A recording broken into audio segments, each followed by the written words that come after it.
Hey guys, thanks for tuning in to Serially Cinema, a weekly show with my brother, my college roommates, and myself, all talking about our favorite movies, new and old, and finding new favorites along the way. The lineup may change week to week in terms of personnel, but you should always expect a rowdy conversation about movies that fits somewhere in between popular movies and art house cinema. Today's episode features my brother Alex, my childhood friend Gideon, and two of my college roommates Neill and Paul. Everybody was tasked with creating a top 5 favorite films list and making some honorable mentions as well. Again, thanks for listening, and if you have any feedback about the show, feel free to email me at the address listed in the episode description. Thanks again, and enjoy. No, so actually earlier today, so you were talking about the Rocky movies. Like a week ago, my my girlfriend likes to order snacks and groceries and stuff on GoPuff, the like food delivery app, and Mm-hmm. they always have these like deals. And they had Sylvester Stallone's endorsed ready to drink coffee brand. It's called Tiger Eye, and so she ordered like every flavor because they were like 10 cents a piece. And so I slammed like one of those today. It's actually not bad, but yeah. Tiger That, Eye, Sylvester Stallone, Rocky Balboa official coffee. dude, that's awesome. Dude, somebody should do a party that's just celebrity endorsed drinks or celebrity invented drinks. So you get like the Dan Aykroyd Crystal The Skull Skull vodka. Oh my god, yeah. Yeah. You're Or gonna be the seeing ghosts. You drink enough of that, man. or dude, what about that Santana wine? Yeah. Oh my god. Oh my god, yes. All right. How's everybody's day going? Did anything crazy happen to anybody today? Um, Nothing crazy, but I got randomly selected for like an employee appreciation interview. Oh. So that should be fun. They're gonna interview me on Friday. Do you get anything for your trouble? They're gonna like post like an article on like the work like Facebook thing and be like, here's this guy and what he does and yada yada. That sounds awful. Yeah, so it's gonna be great. So I'm excited. So Yeah. I think what I'll do is for our top 5, I'll go down the list of you guys in order as it shows up on my Discord screen, and then we'll go 5, and then we'll go through again. Everybody does their 4, 3, 2, 1, so we all build up to everybody's number 1. So we're gonna start with Gideon. And what do you got? What do you got for your number 5, dude? Oh, and I want to preface this with like, I think the tone of the show should be like, I want people hopping in and telling each other that their movie picks suck. I want confrontation. I want major movie beef started in this podcast. So like, as soon as somebody's done talking about their movie or whatever, jump in and just fucking tell them that they're a dumbass. Yeah, feel free. So here goes Gideon. Feel free to jump him as soon as he's done. Yeah. Which I feel like this would be kind of shocking if anyone jumped me for this, but my number 5 pick is The Shining from 1980 by Stanley Kubrick. I mean, this is like a lot of people's favorite, but for me, it's like the perfect like family comedy, you know? He's just so sick of his fucking wife and his kid with the big wheel going around the hotel, like this huge hotel and everything, and he's just trying to write his book or whatever and drink himself, belligerent. And it's just awesome. It's so funny and quotable, but also just like the character of the hotel. Like that's why I love rewatching it, just the visuals and like seeing it as it gets colder and they get like snowed in and just everything like that. It's just such a mesmerizing movie. And I mean, there's so many layers to it, and it's so rewarding, like repeat watches, and the soundtrack. The soundtrack is like probably my favorite thing about it. So that's my number 5 pick. So It's a my, good my, pick. my initial thoughts are, number one, I actually don't live too far from the actual Overlook Hotel, like the place that Stephen King had his Nice. like drug fueled nightmare in, where he like based the premise of the book off of. And I Wasn't know that it Estes Park, right? yeah, it's Okay, yeah, I've been there, yeah. So, and like I know that Stephen King like famously hates the Stanley Kubrick version, Right. so much so that he like made his own version, which is like widely considered way worse. That miniseries, right? Yeah, Mhm. and the problem is that like the the actual location, it's not a bad location, but the place that Kubrick picked to film his version is just so much more like visually compelling, I think. Yeah, and even isn't it like also a mix of like a few different hotels? Like there was also like something like a hotel he visited in Utah or something for like, or maybe Idaho for the like that big room that he's always like typing in, and he's throwing the ball, and when he does that like Kubrick stare, you know. But I don't know. I haven't read about, I guess, the creation of the sets and stuff in a while. But I think it's a few different ones, but you're totally right about it being from the Stanley Hotel, I think they call it Yeah, that's it. in Estes Park. Yeah. Yeah. Dude, my favorite behind the scenes stories from the making of The Shining are Stanley Kubrick waking Shelley Duvall up in the middle of the night, like just with like pots and pans and calling her a cunt and like screaming at her face and like just driving her insane so that she Oh would my be God. totally distraught on camera. And it shows up. I mean, she gives a great performance. Yeah. That's method acting. Yeah, it was like back in the 80s, you could really get away with that sort of thing. So my one other thought though is that like um Hmm. I believe I know that The Shining is not supposed to be like a traditional like slasher horror film. Like it is Yeah. meant to be the classic A24 slow burn thriller. But I do think that it's too long of a burn. I think it takes Mm, I think that there's like 30 minutes that you could cut somewhere and it would make the film better. okay, that's fair. What would do you know like where there's like those periods of slowness for you that you would take out or you're not a big fan of? Uh I'm forgetting the son's name. I feel like you could cut What a is his good chunk fucking of name? him. Like I get that he's like important to like the wider like Stephen King verse where he's like Mhm. Doctor Sleep and stuff, which I haven't read or Danny. seen. Yeah, Danny. Mhm. I don't think that he is important to like the singular plot of The Shining. Like I think that like he does have. Let me walk that back. Sure.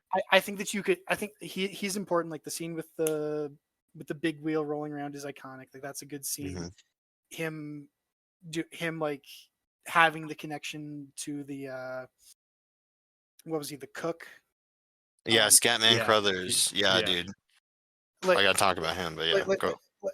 but like I I I don't think that he's as necessary for Jack to like have his like mental breakdown as Right. fucking Shelley Duvall.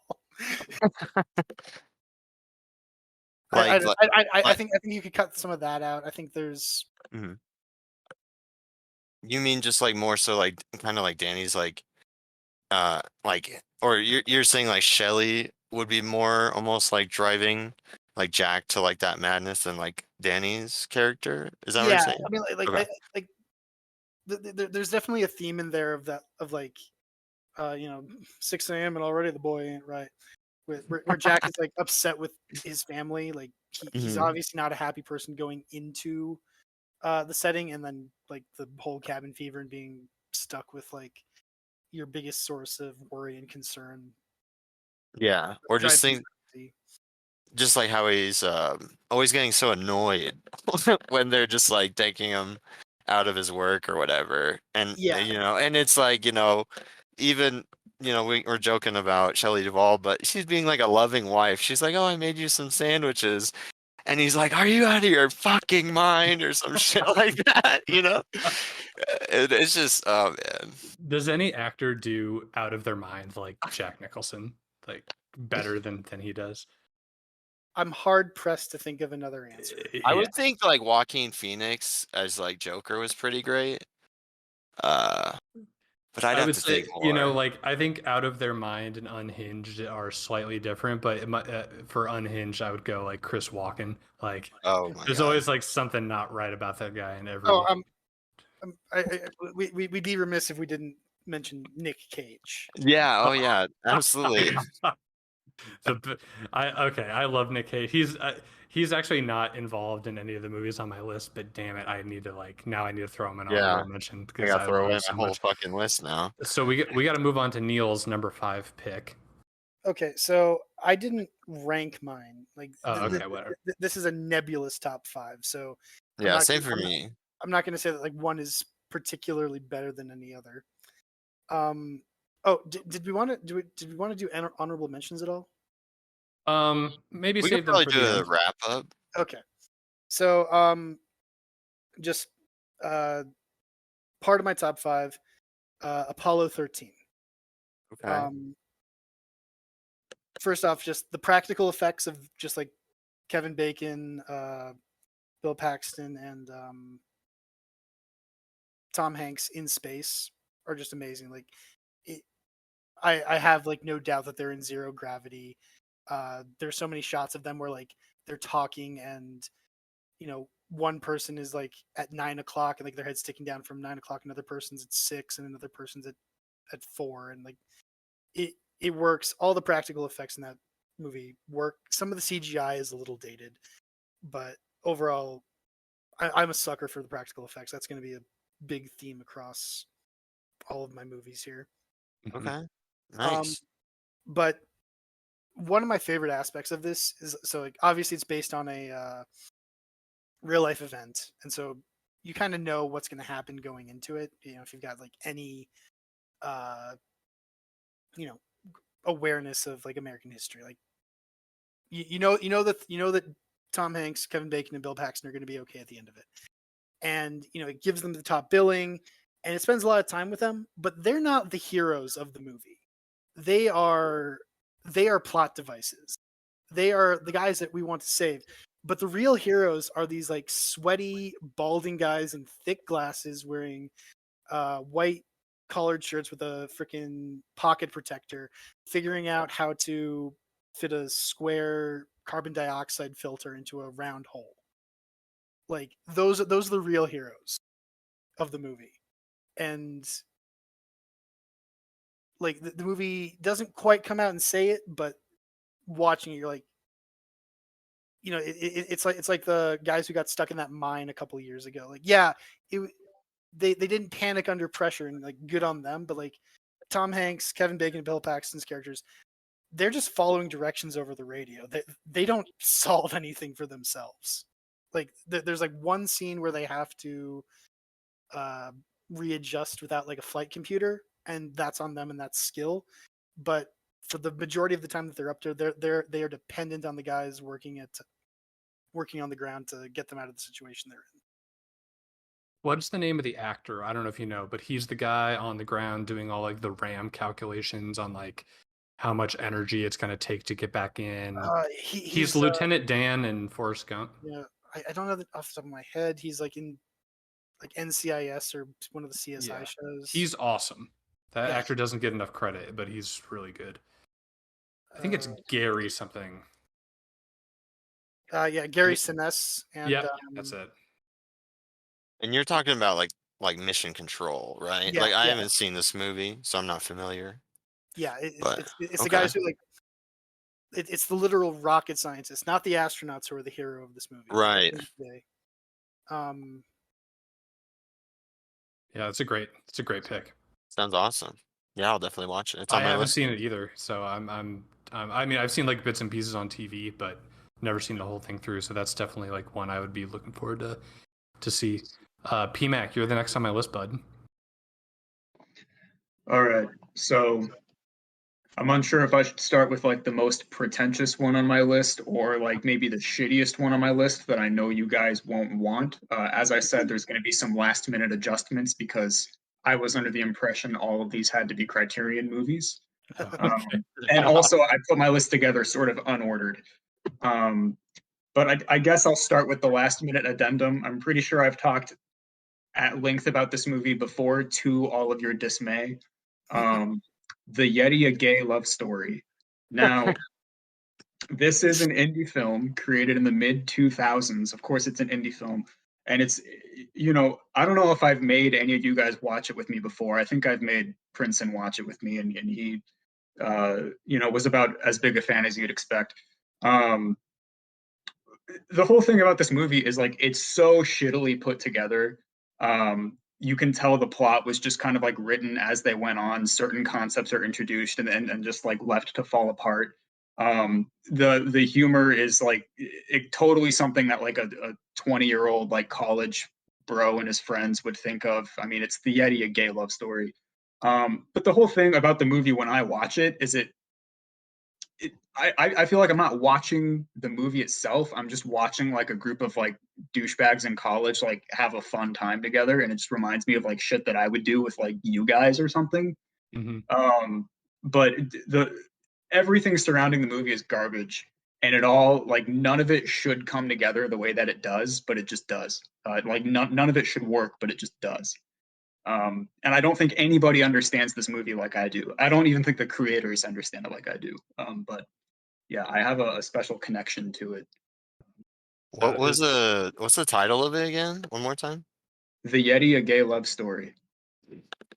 Is there a You go colon ahead, in Sam. there? I don't remember, but it Okay. should come up if you search it in Google. If it's a gay love story, I assume a colon comes into it at some point. This wasn't now. There you go. Jesus Christ. If you guys are indie movie snobs, you may recognize the name Trauma. This is a Trauma film that it somehow got picked up by Trauma, which is one of the biggest indie film like producers ever, or publishers ever. How did you discover this movie? For free on YouTube Okay. when I was like 15. Yeah. Oh, okay. So it's like one of those like formative films for you, maybe in a I different suppose so. in a different light, right? Almost like Yeah. a different genre. Yeah, I would say it's so it was made I think in 2005 or 2006, so like Okay. YouTube hadn't really popped off yet. So Right. if you wanted to make a stupid video with your friends, you just had to find your friend with like a JVC camcorder and enough people to like hang out with you and do whatever. So it's kind of like this weird in between genre where like the idea of making a movie with your friends as opposed to just making like an internet video with your friends had not, it was the in between phase of that. Right. Okay. Is Awesome. it akin to like the shoddily made nature of it? Does it remind you of Clerks in any way? Because when I think of like movies with a lot of heart and not a lot of production value, I think of the first Clerks. Yeah, I think that's a pretty fair analogy to make. I think a lot of it has to do too with like the chemistry between the actors because it's like I said, they're all just like buds hanging out, like making a That's movie sweet. together and like just fucking around the whole time. Well, okay, I've added the Yeti, a gay love story to the list. I guess it's time for my number 5, and that's going to be RoboCop, directed by Paul Verhoeven. I tried so many different ways for this movie not to be on the list because I knew Alex was going to give me shit for it. It's so But fucking bad. Dude, I love this movie. It's all And right. you know what it is? A common theme among the movies that are on my list is that they're very short, and the scope of them is pretty contained to a few characters, a few settings. And RoboCop, the scope isn't that as contained as like some of the other ones that are in the list, but it is certainly short. I mean, it's like just a little over 90 minutes. I think it's like maybe 105 minutes. It's and that to me is like the perfect length for any movie. If you're gonna go over 2 hours, your name better be Martin Scorsese or Stanley Kubrick or somebody like that, because I start to lose. I don't know if that's just a millennial I can't stop looking at my phone kind of a thing or what that is. But I love RoboCop. It's like the perfect combination of action and comedy and a parody of 1980s Reagan America. Like I love that Kurtwood Smith is the main villain. Like we all mainly knew him from That 70s Show, and to like watch him killing hookers and just my god, kneecapping people and blowing up guys that work for, what's the name of the company that builds RoboCop? Oh man, what the fuck? I just watched a month or two ago. I can't remember. It's like it's whatever. They basically like own Detroit, right? It's just like giant corporation. They produce that crazy Ed 209 that looks like a Goliath from Starcraft. It blows that dude away. It just there's so many great moments and great things that happen. I would say a personal favorite of mine is when that guy takes the mayor hostage and is one of his demands is a car with really shitty gas mileage. Something about that just really makes me laugh. Like the oversized bazooka guns that they're shooting off. I love when the guy gets melted in the acid and then hit with that car and he just explodes like a bug. There's just so much to love about this movie, and it's not overly serious. It's not light on the action. It's not light on the gore. It doesn't hold back in terms of its content. I mean, it's a fucking hard R, and I love that about it. You know, it is not afraid to go there. And it's probably the most violent, not NC-17 movie I've seen. If I'm thinking about it, yeah. I mean, it's aside from like the Passion of the Christ, right? Like, I think one of the great things about Paul Verhoeven movies is that he always takes the time to build the world around the plot he's doing. Like so many of like the iconic scenes in there are like not like a major aspect of the plot. Like in like every time that somebody's watching television, there's this like, I don't know if he's ever been in anything else, but it's like some sitcom in that universe, and it's just this guy with a mustache. I'd buy that for $1. Just like, and everybody thinks it's super funny in that universe. Yeah, they're just dying. Yeah. I mean, like he could have put like the nightly news on in the back on these TVs for like the liquor store robbery, and you know it would have been fine. Like who cares? But instead, he built an extra like show within the movie just to, and like you get that like things are fucked up in the RoboCop universe from watching what's on TV in the RoboCop universe. Yeah, like it's a extension of like. This is not a political indictment of Ronald Reagan, but I'm just saying that like from Paul Verhoeven's perspective, he's basically saying like, hey, if we have 20 more years of Ronald Reagan in office, like the country is going to devolve into this thing where we all think that this stupid sitcom is the funniest shit ever, and we're buying cars that get 10 miles to the gallon, and all this super over the top stuff like this. I don't know. It's just like I said, it's like the perfect blend of being a comedy. It's an action movie. It's got something to say. It's short. It's violent. It's just like a lot of things I like, kind of combined into one movie. So okay, we're gonna move on, and Alex, I'm excited to hear what your number 5 is. It's a little Chad. So on the opposite side, yeah, a longer one. So I went with The Revenant, which is nice. Kind of a hot take, but I don't know. I just remember, obviously, I went to go see it in theaters because I had really no idea what it was about, so I was going in blindly. And did you go by yourself? No, I think I went with some buddies at the time. I don't remember exactly, but yeah, I just for almost 3 hours, I think it was like it was one of those movies that didn't feel that long, even though he's literally crawling around half the movie. I don't know, just I've never been that immersed in a movie like the first time seeing it. Mainly because I just like I had no idea what to expect. So yeah, I don't know.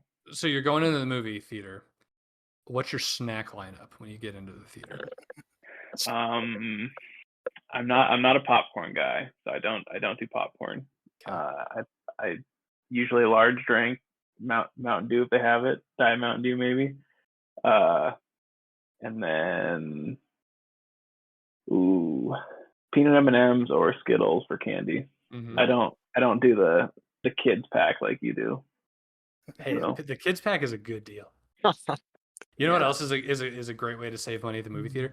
Take like go to the movie, don't go to the concession stand, and then leave the movie theater, and then like walk by the dumpster, not the dumpster, but the trash. And if there's sometimes like when it's really full, people will leave the large popcorn buckets out. And of course, the large ones are eligible for free refills. Right. Yeah. So you Yeah, just take yeah. one of the large buckets and run up to the front, and be like, "Hey, I need more popcorn." Yeah. I I'm just sneak recognize the you. cheeseburgers in, bro. I just go to McDonald's, give me 2 McDoubles, I put them in my coat. Nobody knows nothing. Right. I literally was in a theater with my friends, and she was like, "God, I'm so hungry." And she's like, I was like, "You want this McDouble, bro?" Yo, man, we ain't seen you around Burger World lately. Where you been? Okay, Sorry. oh, go ahead. Sorry about the sidebar, but yeah, that's it. I didn't obviously write a whole bunch down for this, but yeah, I can rewatch it every time like it's on TV. Which is weird because I'm not against super long movies, but obviously the Watching a more long and movie on more- TV can be pretty tough. 'cause yeah, and it's pretty I long. don't know. It had to. It made the top 5 because of it's one of the best like theater experiences I've ever had. So it had to go there. how do you feel overall about Leo DiCaprio? You like him? You don't like him? I like him. I'm not a Leo stan by any means. I don't know. Like he's good, obviously, but I don't. To me, he's just so say he's my inconsistent, favorite. right? Like I haven't seen The Revenant, but he obviously won an award for Wait, that. wait. How?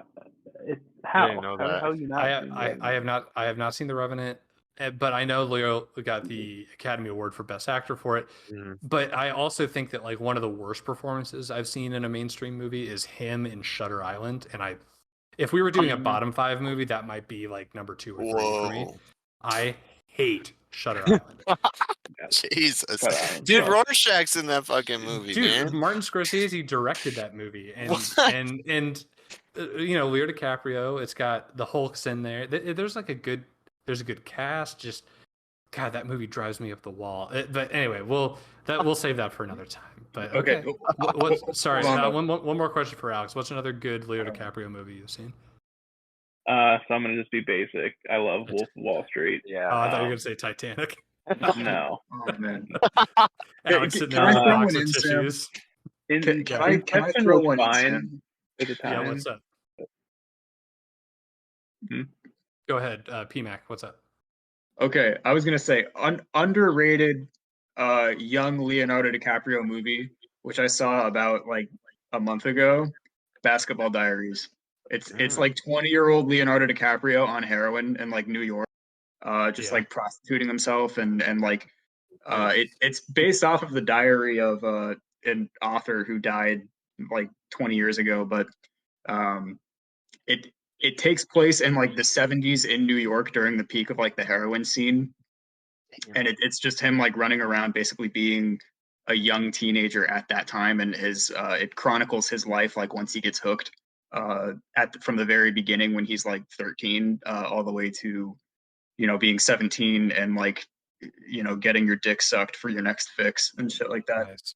But there's like a lot of elements of humor to the movie. Like I guess when I describe it, it sounds like sad, but there's a lot of like weird elements of humor in that movie that kind of like exist in that time period.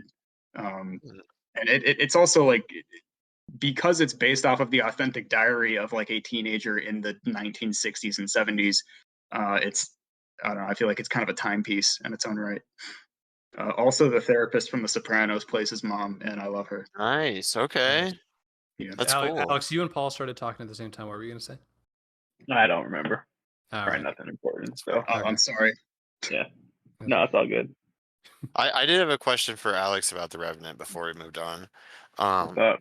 What do you think was your like favorite aspect of the movie, or like what do you think was like the main thing that maybe like heightened that theater experience that you had?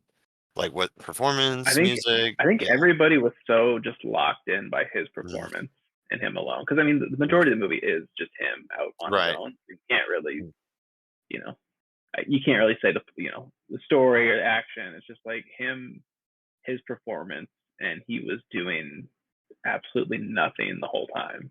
Yeah. It's wild how like immersive that was for me. Mhm. You know And who I got was snubbed for an Oscar on that movie is the guy who played the bear. Jeez. Bear seems great. Christopher. Yeah, I Sampson. love that movie. That was a really Mhm. awesome in the theater. So I totally agree. All right. Back to the top. I almost said, Craig, it's your it's your turn. I don't, but I think we're back to Gideon. Yes. Okay. One thing real quick I wanted to mention about The Shining. Definitely Scatman Crothers just was so cool. The old like butler guy who could shine to Danny.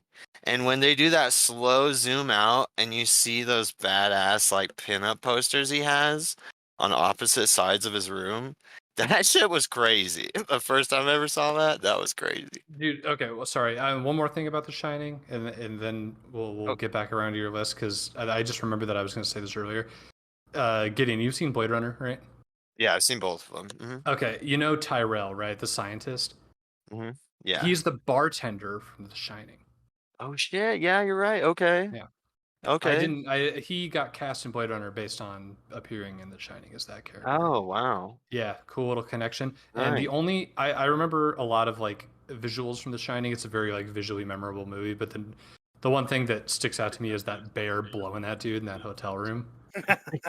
Burned into my brain. I just remember being like, what the fuck is happening in this movie? I mean, fun fact: that's the same bear as the one in the Revenant. That's you know what? That's versatility. That's right there. haunting, man. That's haunting. Gary Oldman, watch out, man. There's a new versatile character actor on the block. Okay, what's your number 4, Gideon? So my number 4 pick, this is a classic from my childhood. Willy Wonka and the Chocolate Factory. Yes, The dude. OG with Gene Wilder, dude. I wanted to say this movie feels like a safe way to like introduce like children what like tripping out and like hallucinating is like. It's like when they go in the tunnel and just like the music, the whole sets, like the wallpaper they can lick and everything. Like this movie is still crazy, and I think it's from 1971. I really need to get like a 4K copy, and I want to rewatch it. But man, like Gene Wilder is just awesome. Uncle Joe, like I want to be him when I grow up, you know, just like not doing shit, Uncle getting Joe's a by. fucking liar. Yeah, fucking lying, just sleeping and just getting by, you Dude, know. even at the very end of the movie, Swindler, capital S, man. dude, And Wonka. Yeah, Wonka is like, you know, and I'm giving you the whole chocolate factory, and you can come live in the chocolate factory. And Grandpa Joe's like, and me? Yeah, exactly. Oh my god. Say no to Grandma Joe. Yeah, there is a whole website dedicated to the critique of Grandpa Joe, That's exposing the awesome. truth for what he really is. That's definitely why I love him. Swindler, man. But and yeah, it's even got like horror elements when they almost get chopped to bits by they're like floating way up too high and the propeller and stuff. But man, what a crazy, crazy movie. Really, really awesome. So that's my number 4. I considered putting this on my list, and it's in my honorable mentions.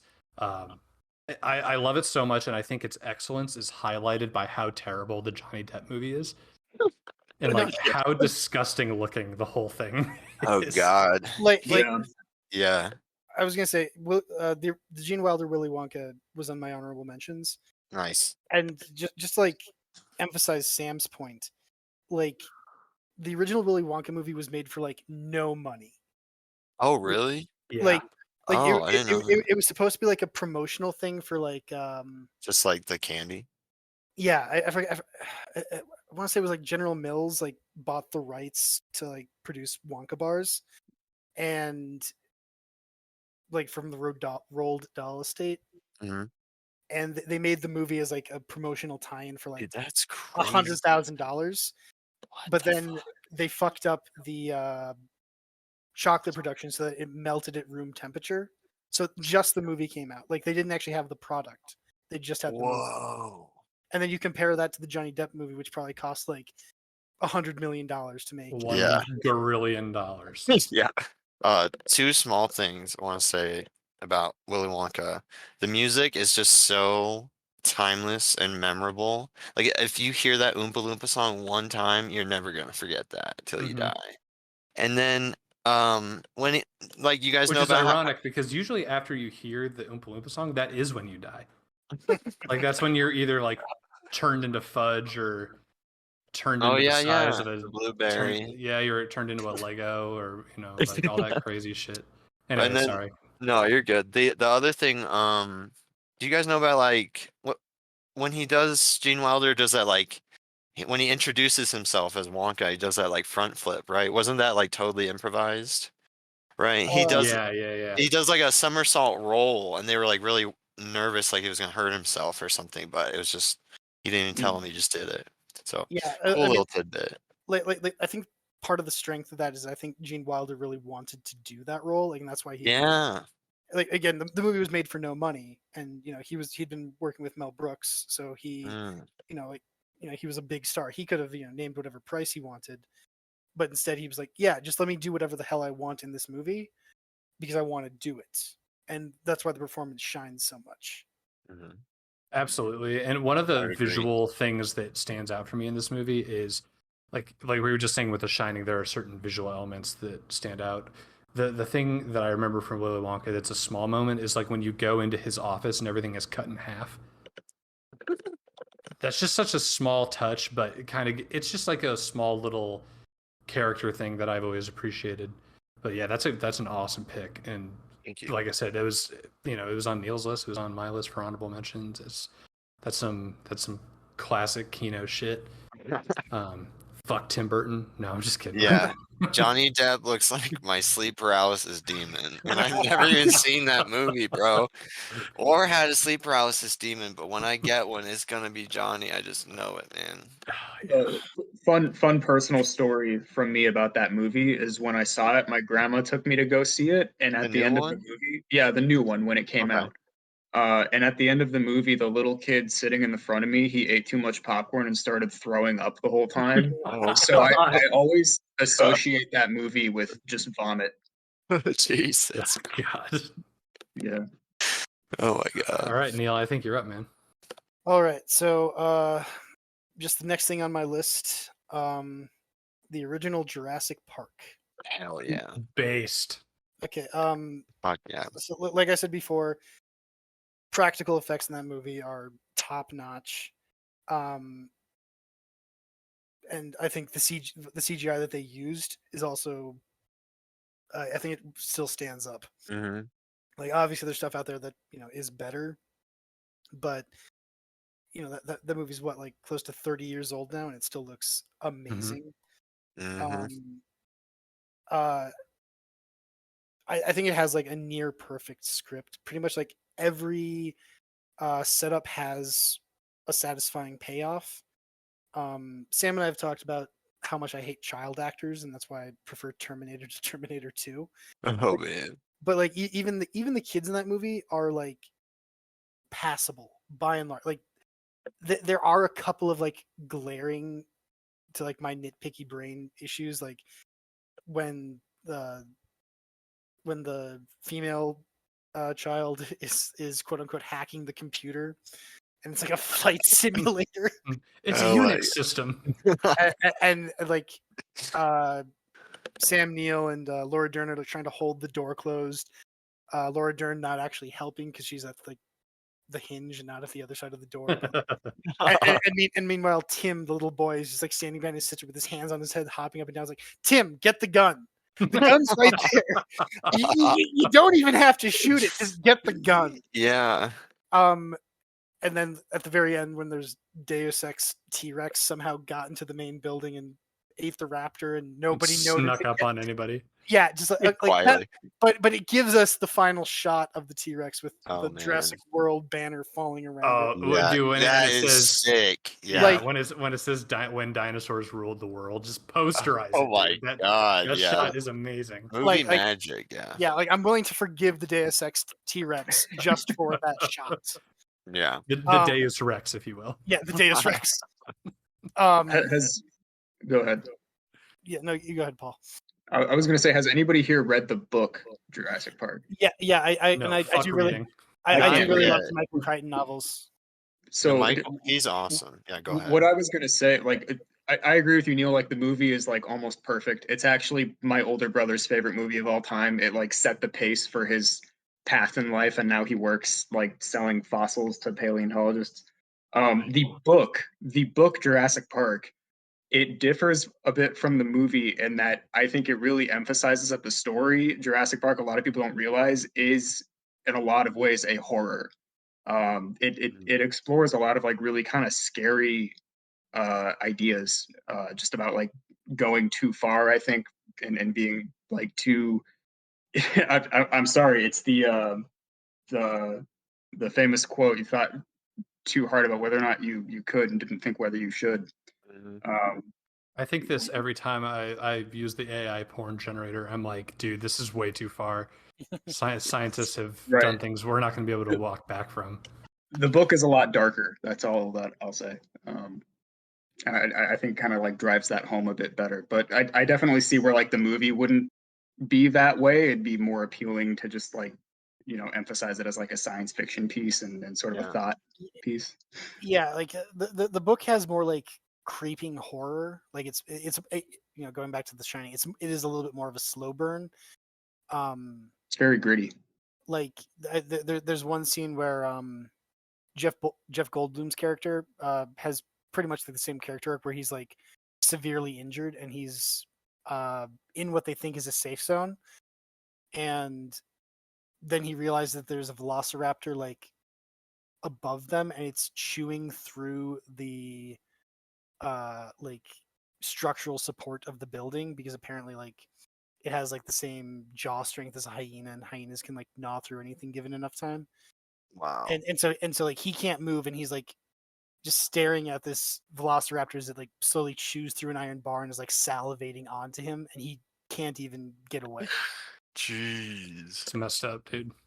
Yeah, you can't market Happy Meal toys when that's in your movie. So you gotta take that out at some point. Before we move on to PMAX pick, I gotta ask Alex. You had a hard limit of 7. 7:30 I could do. 7:30. Okay, I just wanted to make sure so we could get to all your.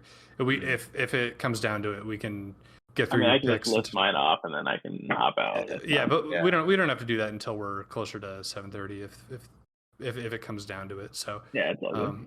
okay. Well, what were we gonna say, Paul? Oh, I was gonna say also, I feel like this is kind of weird, but the video game for Sega Genesis for Jurassic Park also kind of highlights the story as a bit of a horror. The music used has stuck with me since I was a little kid. It really sets the pace, and the backgrounds are all dark and gritty, and you're just Dr. Grant alone, running around the island trying to like survive. And I think it's really interesting. I do think if humanity survives long enough and kill each other or anything like that, we will eventually clone dinosaurs. That's my theory. I just kind of wish it could be something that happens in my lifetime, but I don't think it will be. Yeah. All right, man. Well, what's your next pick? Your next step. All right. So my next pick I picked because I'm actually hoping to receive recommendations for more movies like this because I don't think there are many. It's Down by Law by Jim Jarmusch. It stars Tom Waits, and I picked it. It's a pulp film, like noir piece, and it's a jailbreak film, which I think is a kind of a niche genre that's been abandoned in the past like couple decades or so. The whole genre just sort of feels like it's died. But it's a black and white film from the 80s. I think it's hilarious. It's Tom Waits, and he plays a DJ who is in jail with a pimp and an Italian guy as a cellmate. This Italian guy who's accused of I'm sorry, Paul, but I like that we include Italian as a crime. he's an Italian guy who's accused of accidental manslaughter. And he doesn't speak English well, but he can't shut the fuck up. And he's always like blowing their cover. And then there's all these scenes where he like randomly ends up having these weird talents and abilities. Like he can like easily scavenge for food and stuff. But it's a jailbreak film where they get out of jail and they're trying to traverse through this like Marsh, and they're so hopelessly just hindered by their own incompetence and their inability to work with each other. One of my least favorite movie tropes of all time, maybe you guys will know what I'm talking about, is just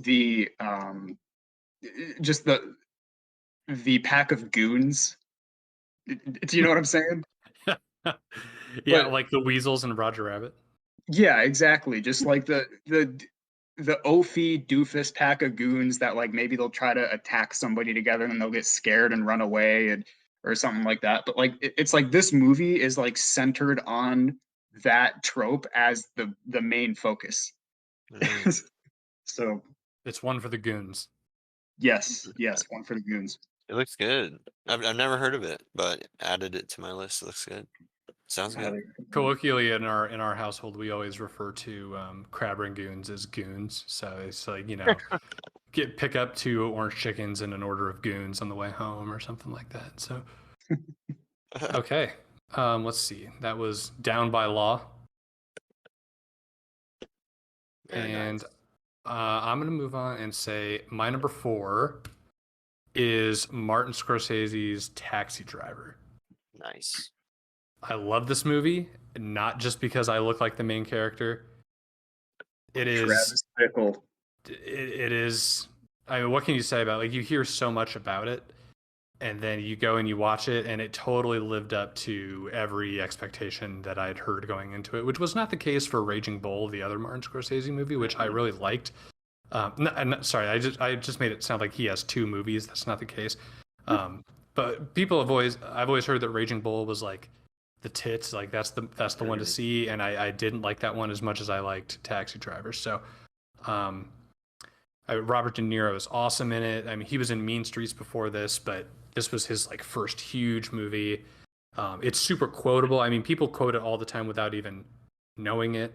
The sound, not the soundtrack, but the score is really good. It's this like sexy saxophone kind of New York City thing as he's like driving.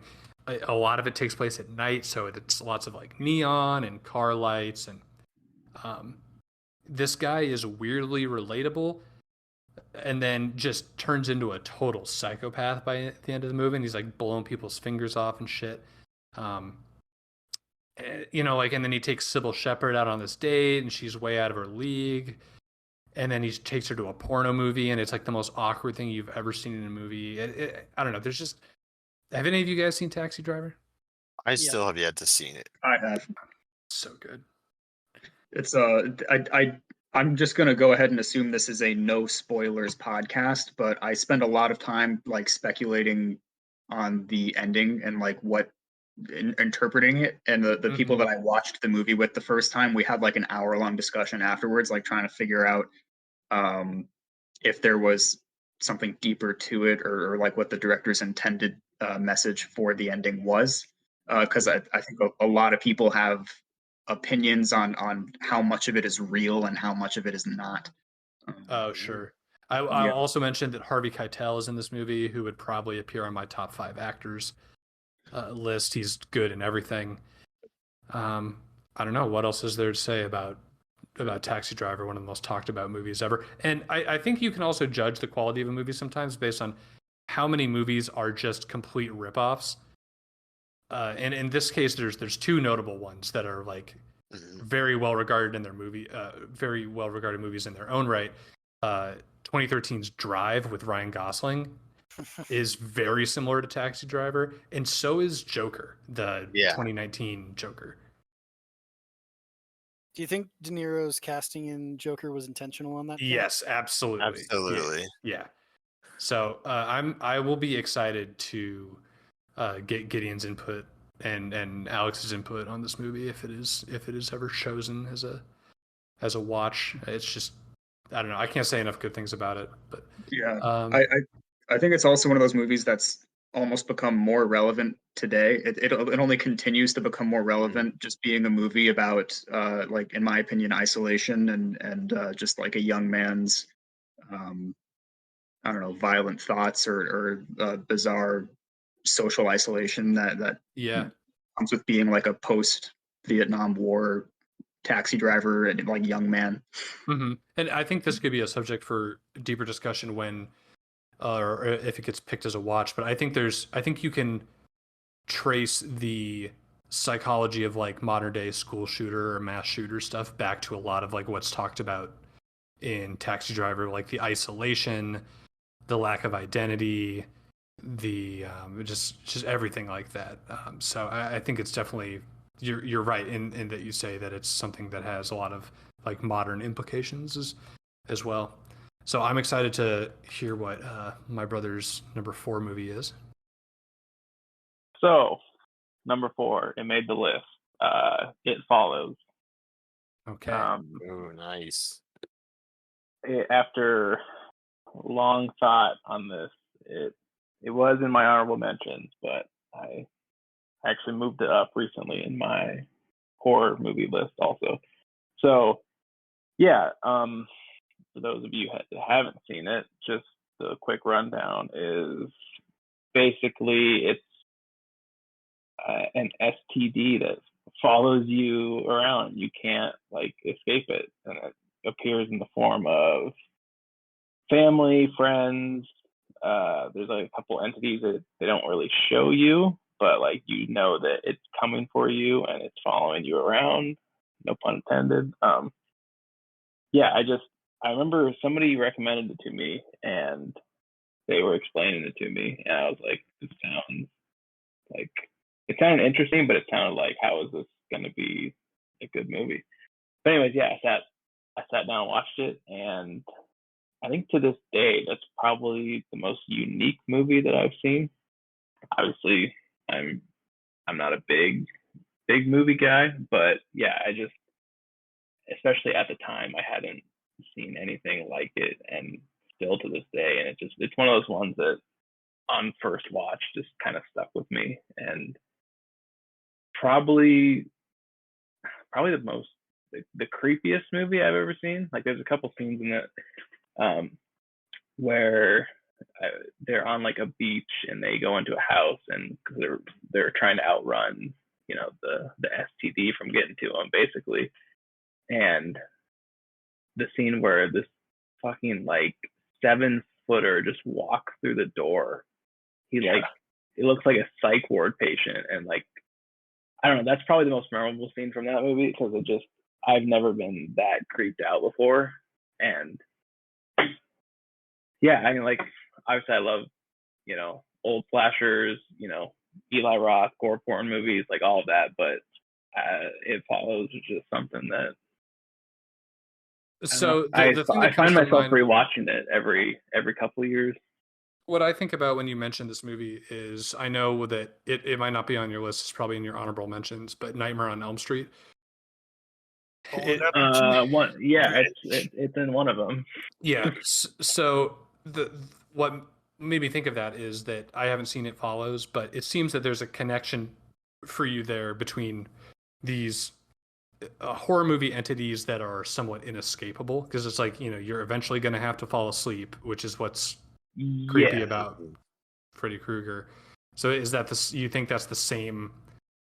I think same just thing. like the concept of like she hooks up with or has sex with her boyfriend. I guess it wasn't a hookup, and then he tells her like, "Oh yeah, by the way, here's the rundown of what's going to happen, and you can't outrun it. It will catch up to you no matter like how far away you go. It might just take more time, but it eventually will get there."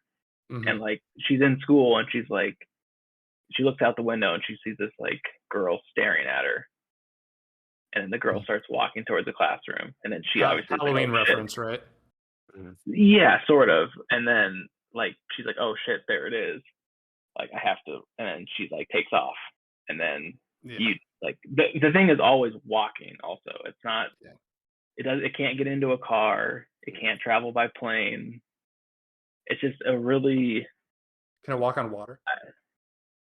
Good question. I don't know. I don't remember. Isn't there something with the end of the movie like that? I know it involves water in the final scene. I don't remember if it can walk. They're near water. Yeah.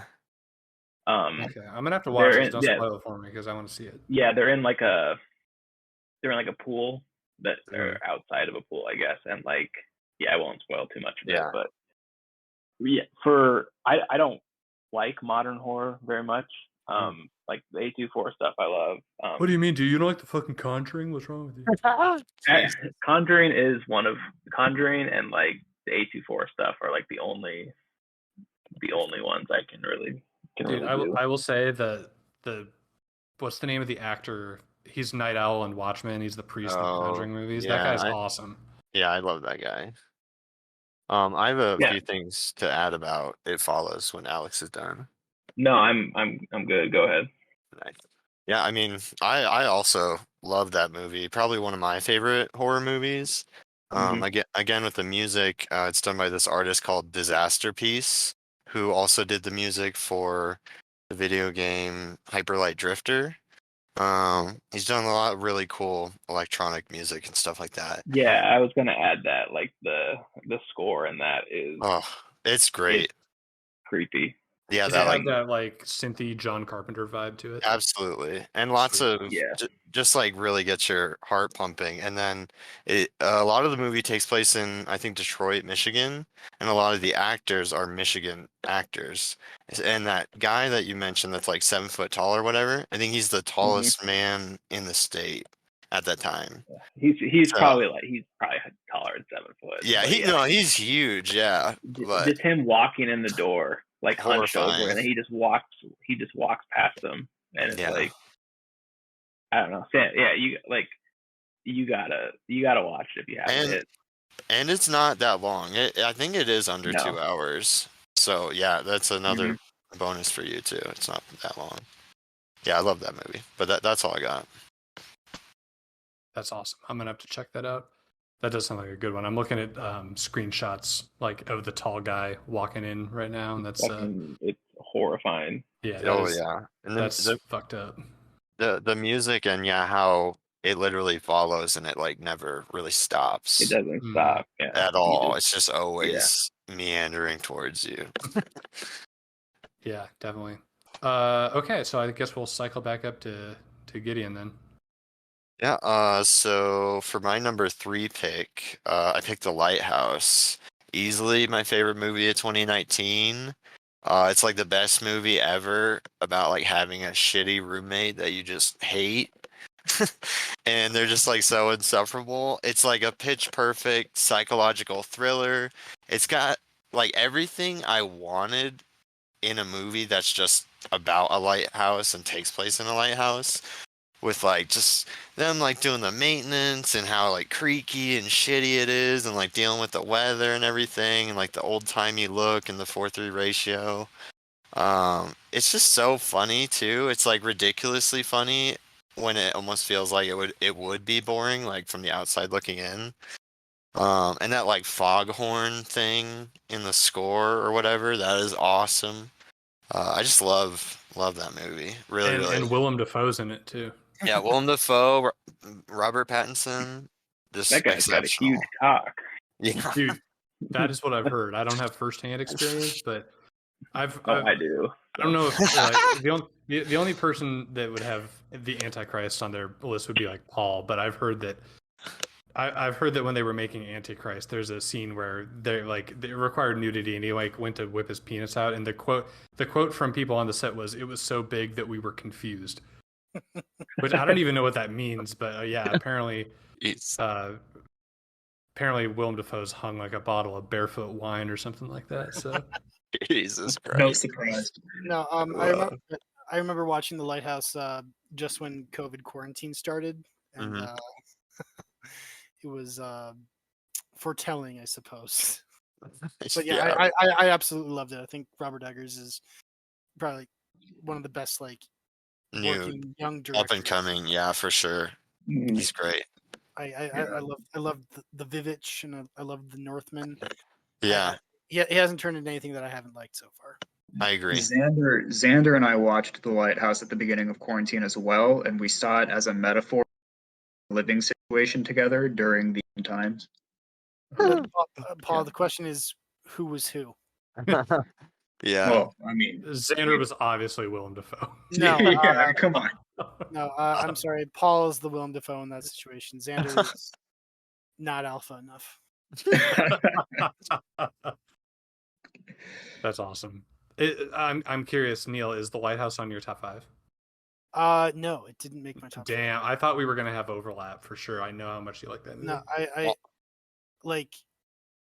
I think in like 5 years, maybe when I've like watched it more, it might make the might make the spot.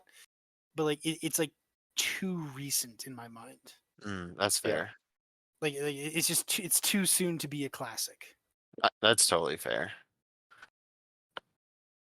Let's see. Well, Alex, what one, was the last movie you said? Oh, It Follows. Okay. yeah. And then Gideon said The Lighthouse. I'm just typing these out. And then Neil, what's your next movie? Oh, one last thing, real Oh, quick. yeah. Sorry. Um, I'm not really a big drinker anymore, but I will say this is an awesome drinking movie. I love getting blitzed with the characters and as they spiral into their madness. Just wanted to say that. Well, that, and I think, I don't want to like filter things into being guy movies or girl movies. This is a getting bliss with your buddies kind of a Yeah, movie. oh my God. Especially with that bird scene, dude. I clap every time. It's like, man, there's something so cathartic about that. When he's taking out that bird like Zangief from Street Fighter 2. No, like the Lighthouse is definitely one of those like no woman has ever seen this movie. Yeah, it's like a Rush concert but with a movie. What's a woman? Jeez. Like even the actress who played the mermaid hasn't seen the movie. Yeah, she wasn't invited to the. I imagine like the premiere had a big thing of tape over the window with it was drawn in Sharpie like no girls allowed or whatever, like in a little clubhouse, just the three of those guys. Okay, so I guess we're on to Neil's third movie. Okay, go. so third pick, Seven Samurai. Ooh. There it is. I was waiting for it. Look, Seven Samurai, like if you don't know the history, it's the original movie. Like I'm gonna talk about things that it did, and you'll be like, but that's in every movie. But Seven Samurai is the movie where these things became commonplace. Like so Seven Samurai comes out post World War II Japan, I think like early 1950s.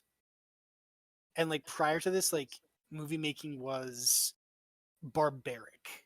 Like movie making is just like people like smacking rocks against another rock to make a fire.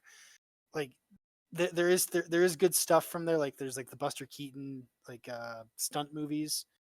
But like in terms of just like narrative and plot points, Seven Samurai is the original movie where you've got the old master who takes on the young whippersnapper as an apprentice. It's the first like I was going to say heist. That's not quite the right word.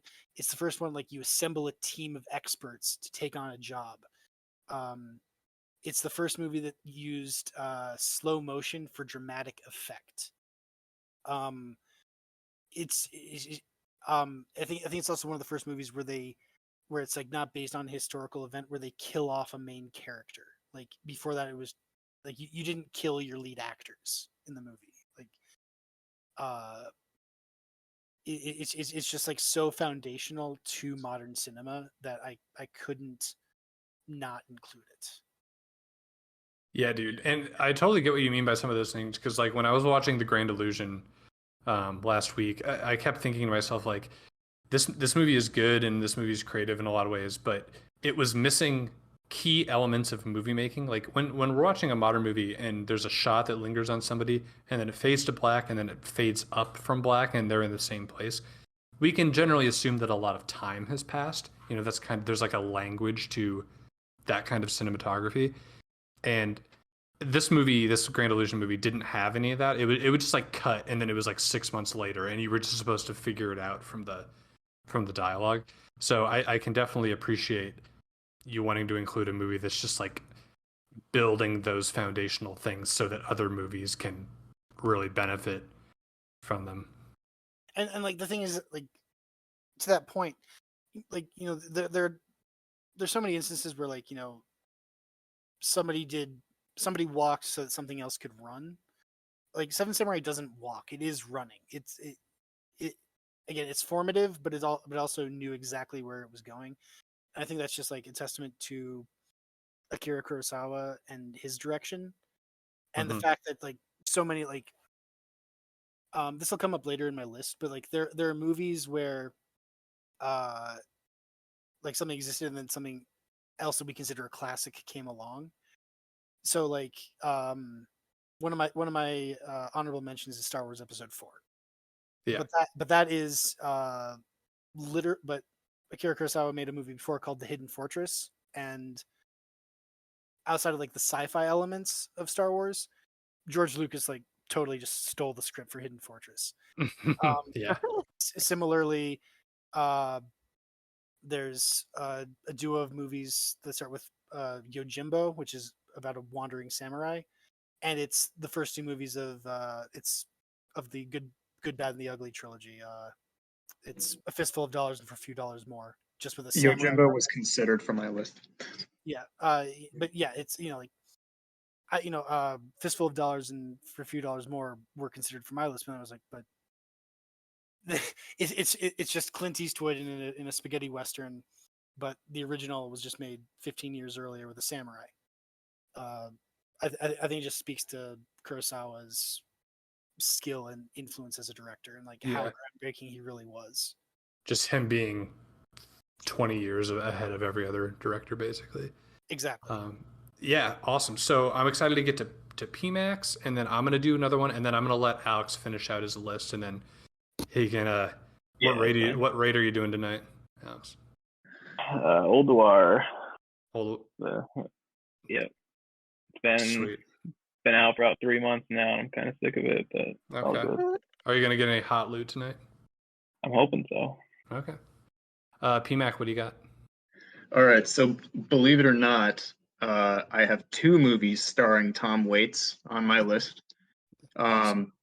The next one, you may have heard of it. It is Coffee and Cigarettes. It's the film itself is a series of short films, each scenes like with their own unique, mundane dialogue or like conversations with absurdist humor behind it. Um, and one of the most hilarious things about this movie is just like the amount of guests that they get. In the opening scene, the comedian Stephen Wright, uh, he makes this dumb joke, and it goes, I drink coffee before I go to bed so that I can dream faster. And that sort of sets the pace, I think, for like the whole humor behind the movie. It just sets the tone of the film.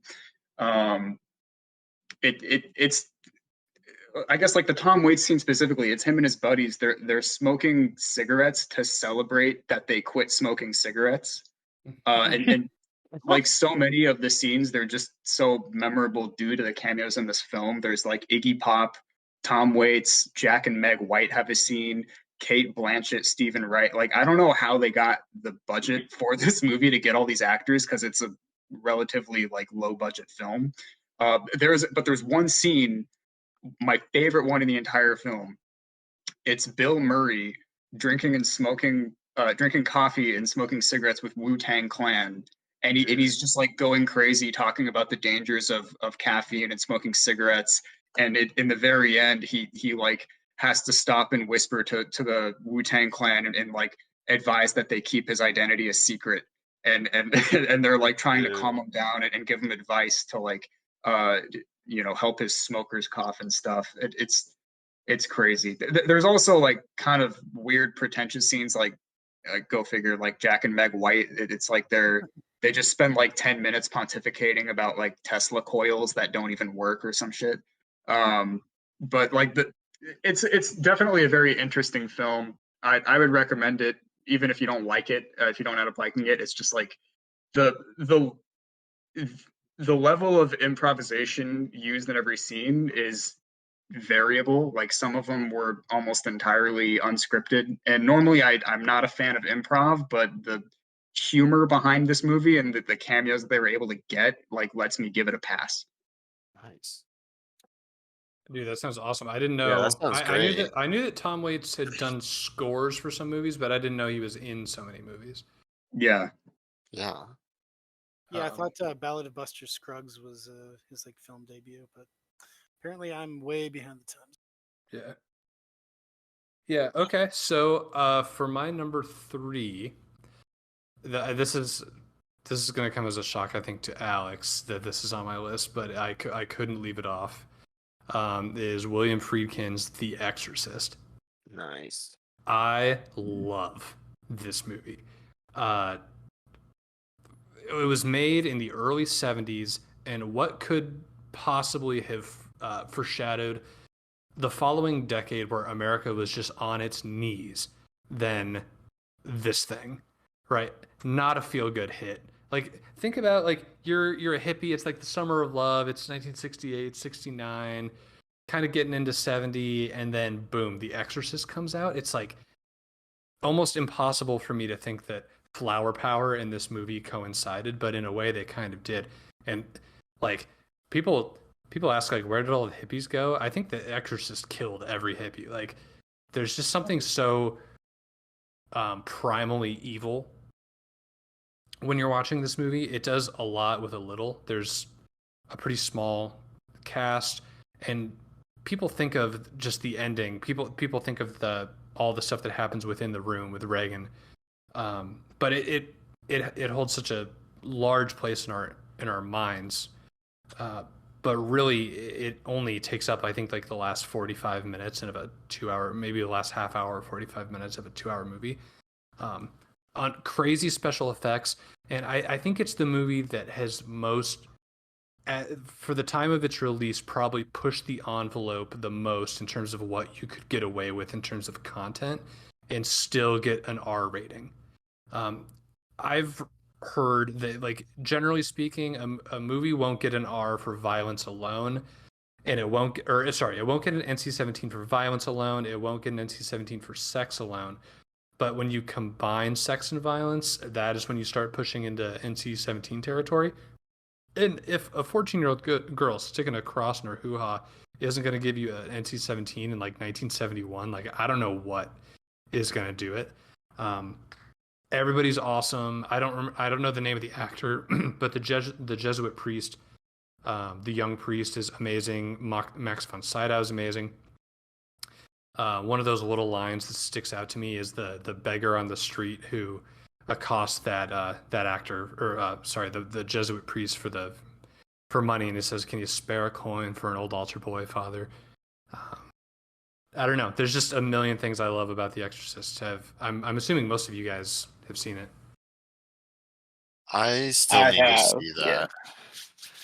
I mean, Okay. I was going to ask you, Sam, like, what does it say about Max von Sydow that the worst movie he was in was The Force Awakens? Oh my god, dude! Don't get me started. Yeah. So, what year did that movie release? Is that the original Exorcist? Yes, I think it's like 71 or 72. IMDb, I think, says 73, but I've never seen it, so I don't know. Okay. Yes. Okay, so the movie is 1973. The Oh, was there a book, right? The book was Oh, 73. okay. Yeah. Okay. So, Man. yeah. Damn. And Black Sabbath's first album was 1970. Mm-hmm. I feel like that Yeah. kind of relates. That's kind of like the 60s are overdue. Like, welcome to hell. Like, Nixon's president, Vietnam's going on, like, everybody's driving AMC Gremlins. Let's go. We're in the dark times now. That's awesome. Yeah. I can't believe you guys don't have more to say about The Exorcist. Okay. I haven't seen it, so I can't don't speak to it. personally like it that much, but it's. You're fucking high, dude. What I do you also like about don't this like movie? It's good. It's a little too gimmicky. It doesn't do it for me. Mm. Oh my god, gimmick. Is it in my top 25 horror? Probably, but like, I don't know. I think you have that and The Thing a little too high in your movie collection. But that's fine. Well, yeah, I will say gimmicky. The Exorcist is better than The Thing. So. Oh yeah, well yeah, but they're very different kinds of movies. But hey, if we're going for gimmicks, well, you know what? Why don't you? How about you finish out your list and tell us where everything else stands, and then I'll light you up. All right. Okay, so number 3, Yeah. Actually, Sam, do you want to guess what it is? Is it Nightmare? I almost said Nightmare No. Before Christmas. Nightmare on Elm Right. Street. No. The Uh, rookie of the year at number 3. Oh my Still, to God. this day. This is movie my one. sucks. No, it's This okay. is my one shitter in here. So. Wait, Where do can I you? start? I don't know if Paul and Neil and Gideon have seen this. Yeah, But can you so- give him the brief rundown of this movie? Yeah, I have Let me give not. you. Is this like little kid? So joke? obviously, I'm a big baseball Cubs fan. So this movie is about this little kid. He's like 10, 11, 12.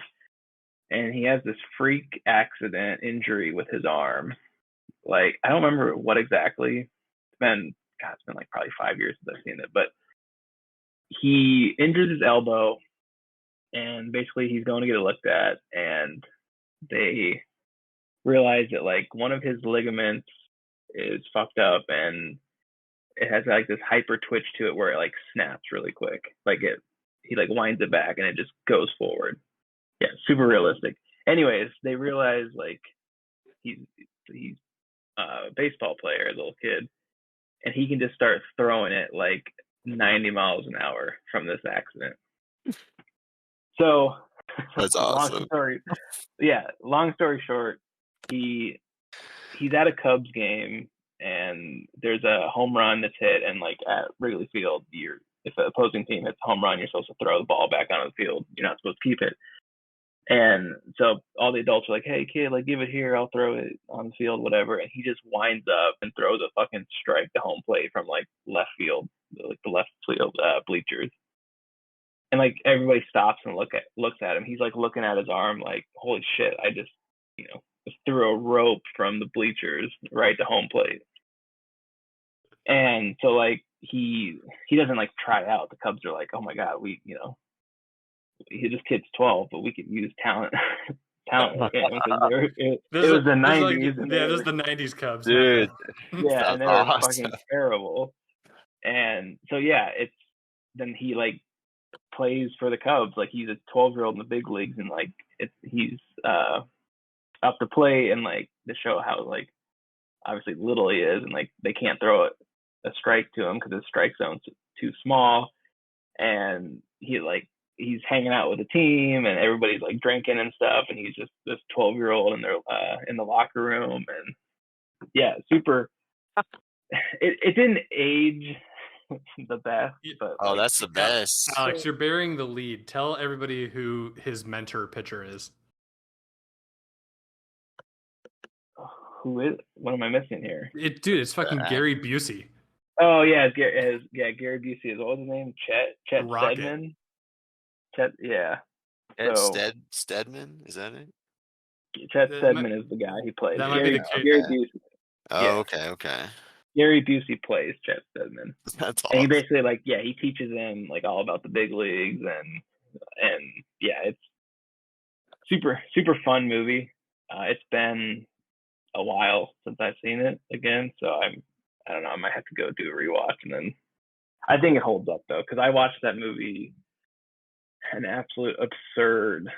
I think it was like we rented it for a week at Blockbuster, and I watched it probably like 5 or 7 times. But the thing is, you kept renting it from Blockbuster, like repeatedly. Like we'd go in. It wasn't like week after week though. It was like every like month or 2 months or so. Yeah, whatever. that makes it better. Oh, that's Yeah. awesome.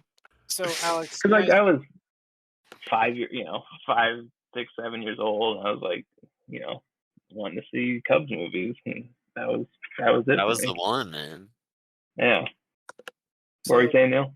I was going to ask. So can we assume that your next pick is the basketball equivalent, like Mike? Yeah. I actually have never seen Like Mike before. Me neither. I don't believe you. So joke's on you. So You guys want to watch Coach Carter? Sorry, what? number 2 for me is Hills Have Eyes. Not the Wes Craven 70s one, but the 2006, I think it was a remake. So I do like the Wes Craven one, but it's a little it's a little too old. I don't like super old horror because it gets a bit. I'm okay with cheesy, but it's not that great. But I will say the plot of the movie is basically, I don't know if you guys have seen it, but a family is traveling. Their trailer breaks down in like this U.S. military like radiation zone, and basically a bunch of mutant hill cannibal people like attack their trailer, and they're basically just like stuck there, and nobody can get to them because nobody knows they're out there, blah blah. And yeah, so the Wes Craven version, the I guess highlight of that one is the mutant people, we'll call them, are a little more tactical and stuff with their killings, and the remake is a little bit more like in your face, like killing people, like chewing off body parts, lighting them on fire, like a little more, so people like me can understand what's going on. Okay, so oh, go ahead. Sorry. Yeah, no, you're fine. What are you saying? I was just gonna say that, like, so on my honorable mention list, I think Sam's seen this one. I don't know about anybody else, but the superior version of that movie is called Bone Tomahawk. Yeah. Is that that's not the Kurt Russell one, is it? Yeah, it is. Kurt Russell. Okay. And what's his name? The guy from The Conjuring. Yeah, Night Patrick Owl's in Wilson. it. I have not seen that. Okay, like it. I mean, Good. yeah. It's like The Hills Have Eyes is a fun movie, but I think Bone Tomahawk is just like Okay. I'll have to check it out. like Yeah. I don't want to degrade it by saying that it's The Hills Have Eyes in the Wild West, but it's kind of The Hills Have Eyes in the Wild West. Yeah. Okay. So, yeah, I do. I mean, I don't say I like that style of movie because I don't know how many are out there, but yeah, I definitely would Definite date movie. Big date movie. Get Mallory to watch Bone Tomahawk. Yeah. We already makes watched it through- Green Inferno together. Yeah, so. that's based. If she makes it through Bone Tomahawk, you got to keep her right there. That's Okay, some good stuff. But yeah, I think the appeal with Hills Have Eyes for me was that was one of the first horror movies I saw like on TV, just scrolling the channel. I guess it was probably middle school, high school for me, and I couldn't sleep for like 2 days. Like it was one of the ones that like really kind of just shook me, just because how gross it was, and not that it's true or could happen essentially, but yeah, it was just one of those ones that as a little kid really stuck with me. And yeah, that's one I go back to probably once a year. I go watch it. I don't watch the West one, but he produced, I believe, the 2006 one. So yeah, he had his hand somewhat on it. And Hills Have Eyes 2 was like a year or two after. It was like a military-based one, and that one was complete dog shit. So yeah, horror sequels don't have the best track record. So what's your number one? Number one is Nightmare on Elm Street. God. Easy, absolute easy pick. Nice. Best favorite horror movie, obviously favorite actual movie. It's just everything about it is 10 out of 10 for me. Freddy is the best horror icon, villain, whatever you want to call him. Robert Englund's the man. I guess I don't know really what else to say about it. Like his humor is great. I think that's what kind of stuck with me when I first saw it, was that it lightens it is a really creepy movie. It's like everybody goes to sleep, and like I know the first time I saw it, I was like, oh shit, I was having hard time falling asleep, and like just one of those ones that you really sticks with you and you think about. But I don't know, the humor aspect for me was he wasn't just this like brutal, in your face, just I'm going to kill you type of villain, I guess, call him. Yeah, he's scary, but he's not such a tryhard. Yeah, and like the scene where he's chasing her through the alley after they like leave the house or whatever, and she's like, "Oh my God," or whatever, and he's like, "This is God," and then he holds up his glove and like he starts laughing and chasing her, and yeah, it's every time I watch it, I'm just that impressed by one, because it's older and like not just shit talk older films, but a lot of old horror doesn't hold up. There's some, I guess, sort of cheesy, like the special effects and like not necessarily the blood, but like, you know, he cuts his like stomach and like this, you know, these intestines, like these neon green intestines, and he starts laughing and shit. And it's like, okay, a lot of people would be turned off by Power that. Ranger intestines fall out of him. Yeah, and I don't know. I got past that pretty easy. It was, yeah. It's. I don't know if I'll ever see something that tops that for me. Like first time, you know, 30th time, it's still, I feel the same way watching that.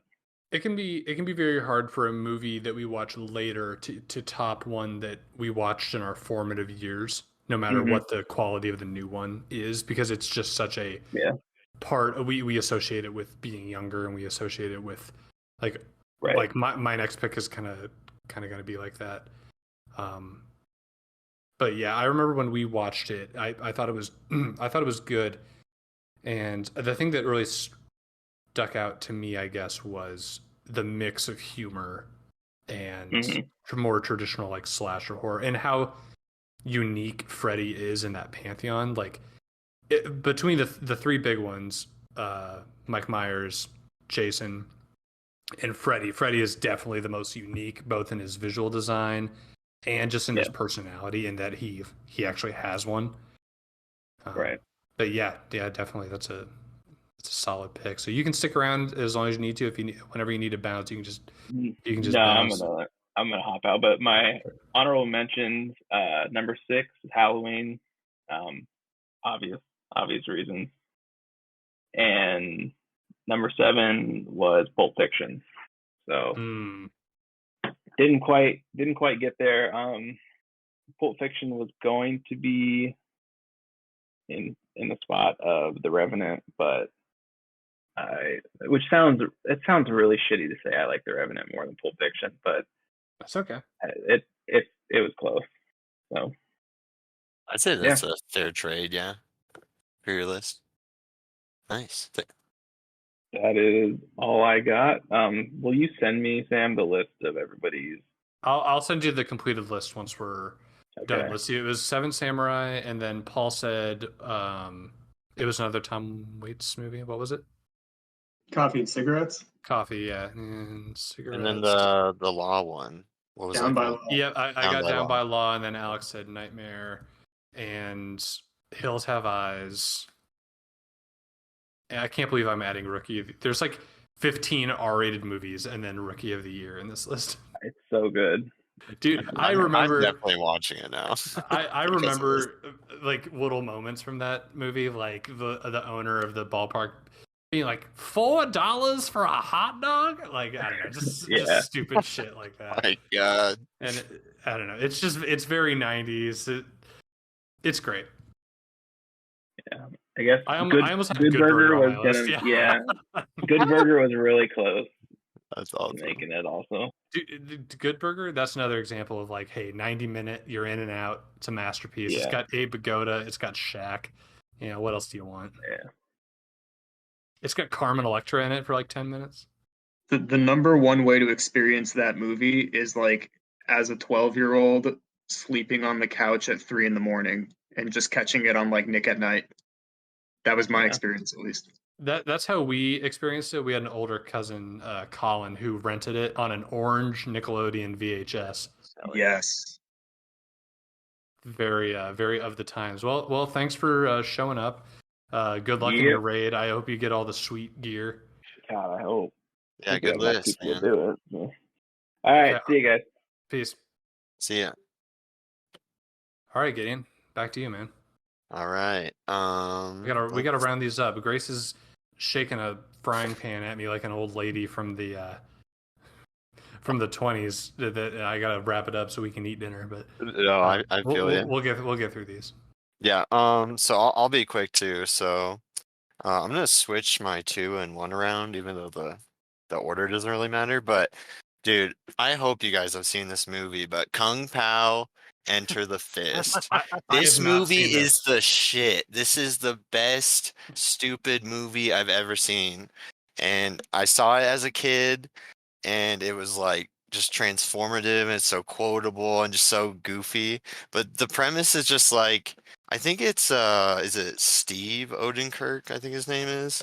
He basically like bought the rights to this like shitty like kung fu action movie, like a Chinese kung fu action movie from the 70s, that I think that like that movie didn't even do well in China, but it was so cheap for him to get the rights, and then he just like makes a really bad like B movie where he just like green screens himself in as like the chosen one on this like just bullshit quest. It's awesome.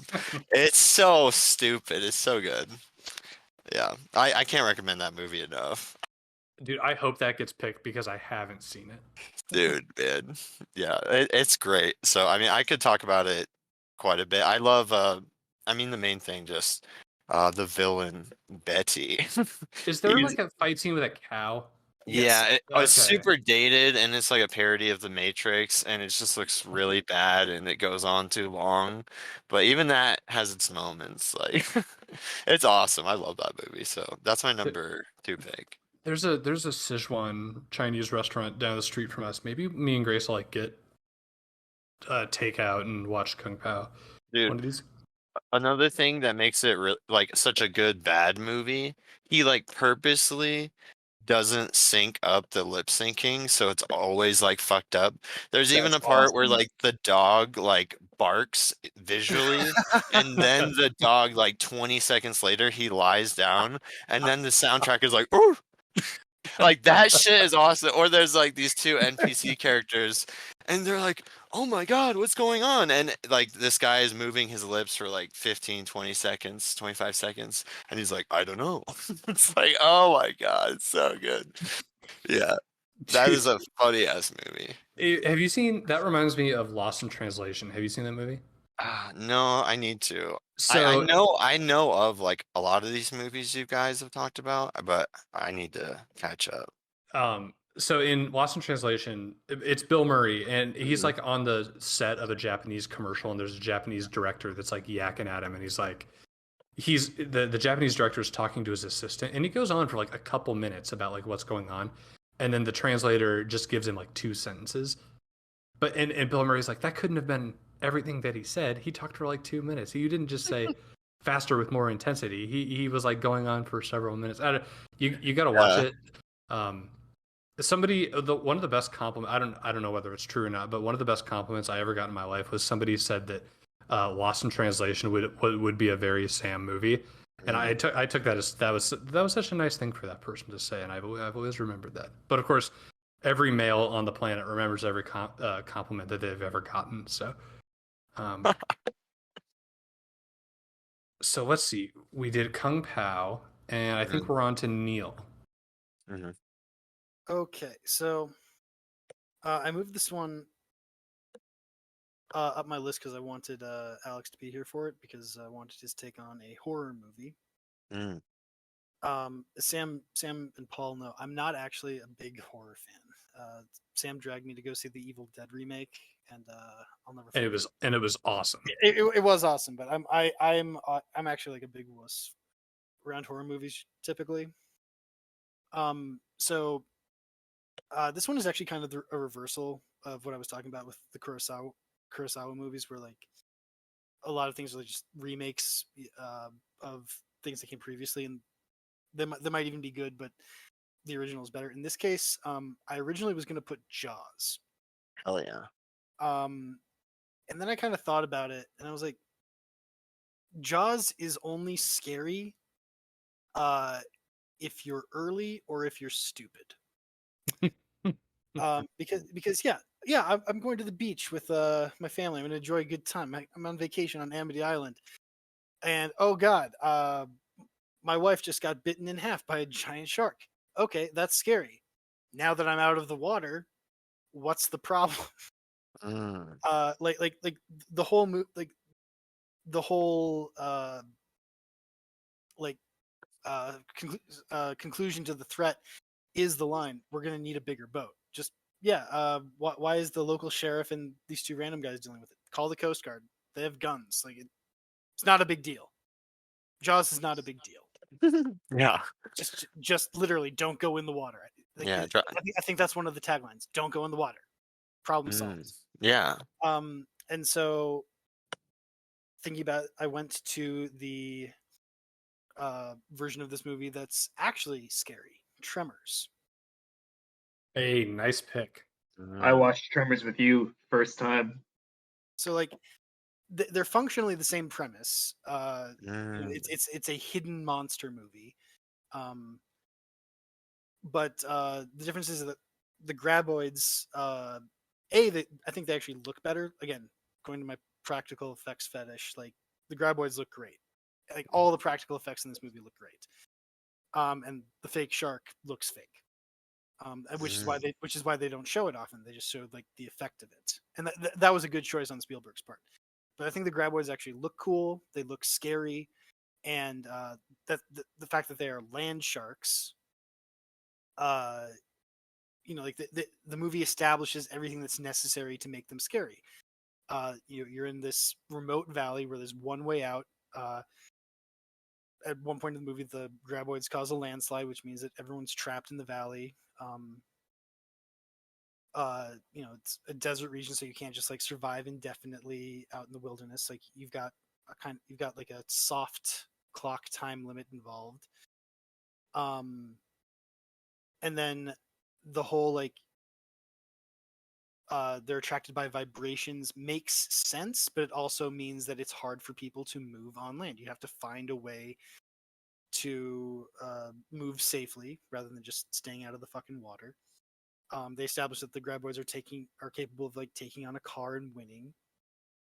And like the threat develops like as the cast like thinks of a way around what the graboids can do. The graboids are actually like being smart and like adapting to their new environment. So and not in a way that jumps the shark. Like it's an escalation of tension. To go back to kind of what Alex said about like the use of humor in a horror movie, like I think this movie is like legitimately funny at a lot of times, and I think that helps to like ease tension. Like if you're always feeling stressed out during a movie or a particular horror movie, like at a certain point like you just kind of get numb. So like you want moments where you can ratchet up the tension, but you also want to be able to ease off of it so that you can actually feel the tension later. Otherwise you just get used to it. And then finally, I just think Kevin Bacon and Fred Ward have an amazing on-screen chemistry, and it's a shame that they aren't in more stuff together. It's a shame that Fred Ward isn't in more stuff. I was gonna say that like one of the funniest bits about this movie is like they have to introduce the female really early in the movie because they want to establish that Kevin Bacon and Fred Ward aren't gay. Yeah. And the other thing that's very memorable to me about this movie is I almost said Dolly Parton, Reba McEntire wielding dual Berettas like she's charging locate bomb site B in Counter-Strike and just lighting up one of those things in the basement of that gun store. And I love like she's shooting it and then it pans over to the left and there's an entire wall of guns and they're just going to town on those things, man. Like like the comedic timing is as good as the horror timing in a lot of ways. And just like the subtle before they know what the threat is, them just like being careless about like their movements and just making noise and kicking over cans, and then you realize like how much danger they're actually in retrospect. I think it just works so well. Yeah, absolutely. One of the other things I wanted to say is that I had Grace put together a top 5. Not officially like for the podcast or anything, but Tremors was on her top 5 as well. I think it was like her number 1 or 2. So you guys kind of have it in the same location. Okay. Yeah, Nice. she's real big on Tremors and she's really big on The Rock, which was almost on my list, but not quite. So let's see. I think we go back to Paul for Paul's number 2. Yeah. So the second on my list I have is some of you may have heard of it. It's Fantastic Planet. It is an animated French film from the 70s. A little hippy dippy in its messaging because it is the 70s. But the main takeaway overall is just the art style of the film, especially since animation in that way, like cell by cell, is sort of a thing of the past. I like my white whale, I guess, like possession is to like maybe one day own like an animation cell from the movie. That would be insane. But it's definitely an art film through and through. It might be one of the more pretentious movies on my list. Um, and of course, like being more of an art film, that does mean overall the message of the story is like kind of out there. It's basically about like a distant future where humanoid aliens have uh, kidnapped humans from Earth, the human species, and brought them to their own planet where they keep them around basically as like rodents. They're like measly, like pests essentially that are a controlled population, and they treat us essentially the same way that we do like bugs or squirrels or whatever.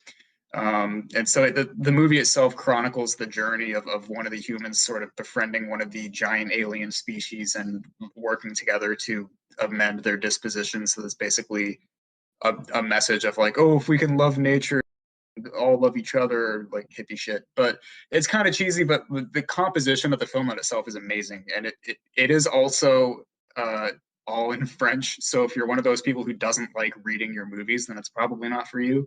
Um, but definitely makes its way into my top 5.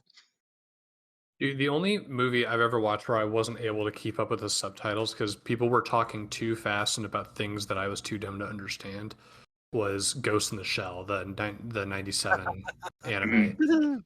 People are talking so freaking fast in that movie, and it's all about like what does it mean to be human and all these like really heavy cyberpunk themes. I had to like keep pausing it and rewinding it, and I think eventually I gave up and went for the dub.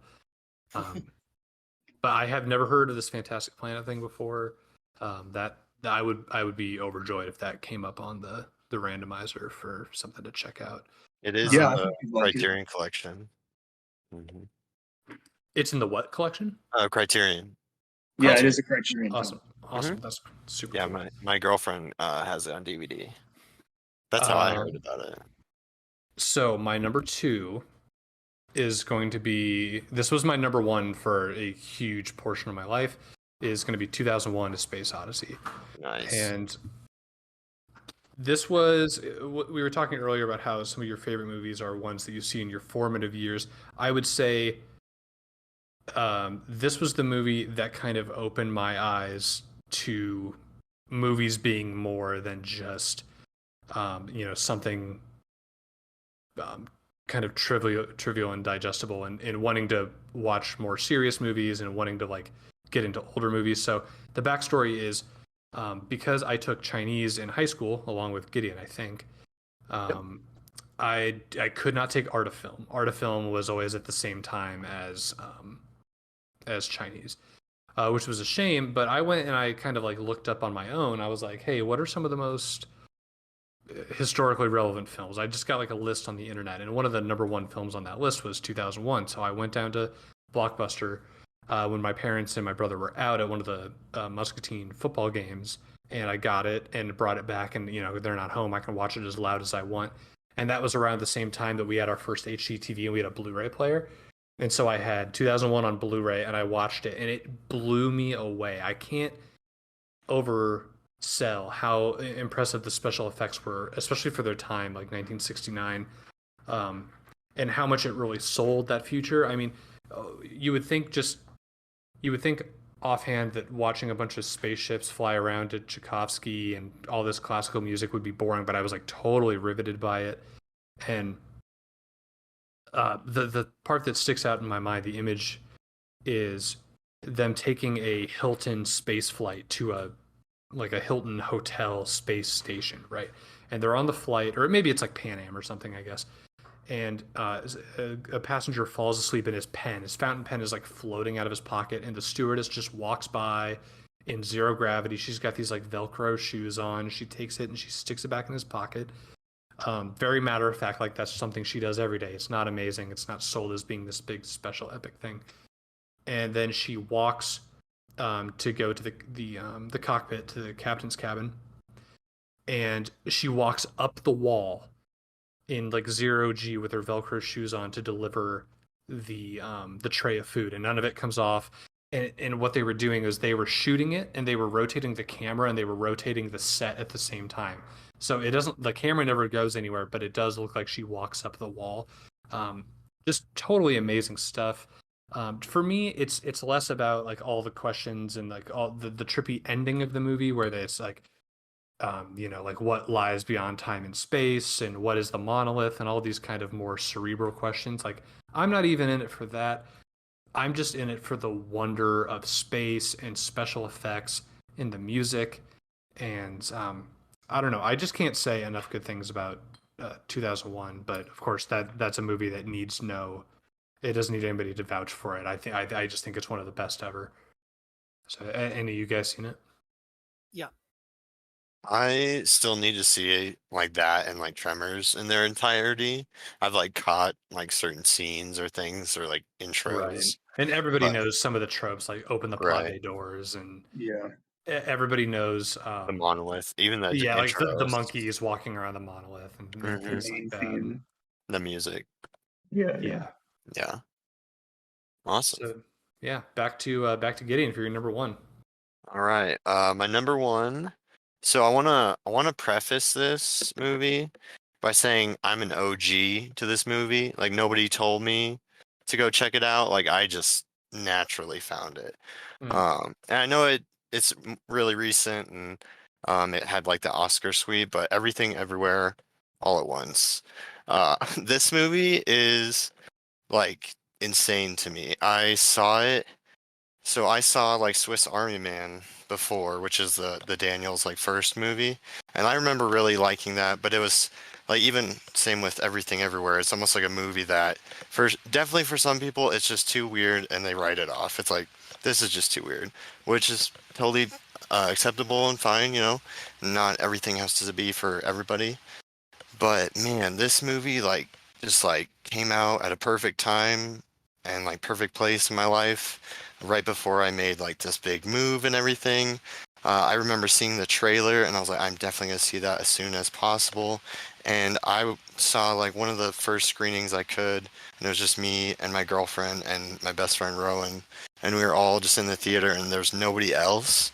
So for my first watching, it was just we got to experience everything, be as loud as possible or as we wanted, and it was crazy. Like I've never like laughed that hard at a movie or cried that hard. Like the music, also by this guy called Sun Lux, who I was like super super into, just as an artist back in like 2016. So it felt like a movie that was like handed on a silver platter, like made specifically for me. And even before, another tidbit about the Daniels, even before they did movies, I think one of the first major like music videos they did was the one for Turn Down for What, which is like an iconic music video in Mhm. culture, I'd say. I didn't know that, but now that you say that, I can see like You can see it, right? If you Mhm, if yeah. you know that music video, you're like, absolutely, that makes sense. And I think like yeah, there's definitely people that will be like, this is just fucking weird, and that it is fucking weird. But this movie, it's like fucking finally like they're doing something that uses the full extent of film as a medium, and like it's just crazy how much they were able to pack into that movie, ideas and action sequences and all these different things. And I feel like it doesn't really like falter, or it's not too much of one thing. Like for me, I don't have a lot of issues with it. So yeah, I adore this movie. I think it's an instant classic for me. I just saw it for the first time last week, so it's like still super fresh in my mind. Yeah. I really really like this movie too. Love it. And I thought for a movie that I think some would write it off and say like, okay, like the gimmick gets tiring, or like once it shows its hand in terms of like the the kind of the setup. That's kind of like the whole thing. But I think a lesser movie would do that, right? Where like it leans on its gimmick too hard. But this movie in particular, I thought took the gimmick and used it to tell the story of the characters more effectively. Yeah. And Short Round was so good in it, and like everybody is so freaking good in this movie. Absolutely. The performances, Jamie Lee Curtis is excellent. Oh in my the god, her movie. just screaming, I hear that when I wake up, you know? Yeah. It's like, it's crazy. It just sticks with you. Like there are so many like funny jokes, and I was like laughing out loud in the theater. I was tearing up. I It was love just how, all yeah, around. You know, it had awesome kung fu sequences. It was just kind of like one of those. It's like a bagel with everything. It just had a little bit of everything in the movie. and yeah, it has something for everybody if you're an action fan, or like at its core, it's like a family drama and all these different things, and there's sci-fi and whatnot. But man, it's just nuts. Yeah, it was really profound for me. And then even the music I feel like is so powerful at certain moments too. Like when Jobu Tupaki is like explaining the bagel, you're like, what in the fuck? Mm-hmm. Oh man. Yeah, so I love it. And what a positive message too. Like it's a movie that denies nihilism, right? Mhm. It's like I heard it was like an antidote for nihilism yeah, almost. Then I don't really like remember what the moral was, but I do remember that the main villain is all like nihilistic and shit. So I yeah, figure there's got to be a positive message in there somewhere. I probably just gotta watch it again to figure out what that is. yeah, me too. So Neil, what's number one, buddy? Well, Is it what I think it's gonna be? um, well, if you thought it was going to be In Bruges, then you are correct. Oh, that I was gonna say the good, the bad, and the ugly, but No, that's another honorable mention, and just I guess sort of to cap things off. My other honorable mentions were Lord of the Rings trilogy, Peter Jackson. Oh yeah. The like as I was writing up my list, I called it it's the BBC of book adaptations. It's the standard against that comes after it's going to be compared to. yeah. And it's always everything else is going to fall short. The only reason that it didn't make the list is that it is technically 3 movies. And I didn't want 60% of my list to be Yeah. one thing. I think in some respects it should just be taken as a single film because it was shot as a single film. Right. Star Wars: A New Hope. Again, great visuals that still hold up. Classic hero's journey that's just elevated to the Premier League. Master and Commander, another great book adaptation. I actually compared it to Bone Tomahawk in that it's just like so focused on what it wants to be. Like it doesn't have any extra trappings, any bells and whistles that it doesn't need to. It's just like this is the story we're telling, this is the setting, and you can take it or leave it. I think it would have won Best Picture if it hadn't been up against Return of the King that year. Mm. And then last honorable mention was The Raid Redemption. Just I think it's arguably the best martial arts movie ever made. Nice. And again, just clarity of purpose. But so In Bruges was my final pick, though, and I knew I wanted a Martin McDonagh movie,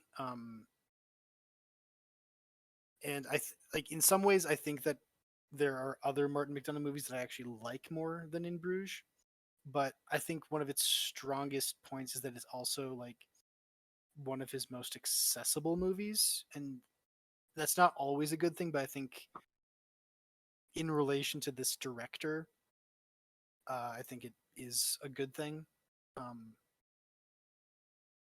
But I think just stellar cast. You got Brendan Gleeson and Colin Farrell, who are regulars in Martin McDonagh movies, and they just have such great on-screen chemistry. And paired with his writing and directing, I think they just are just golden.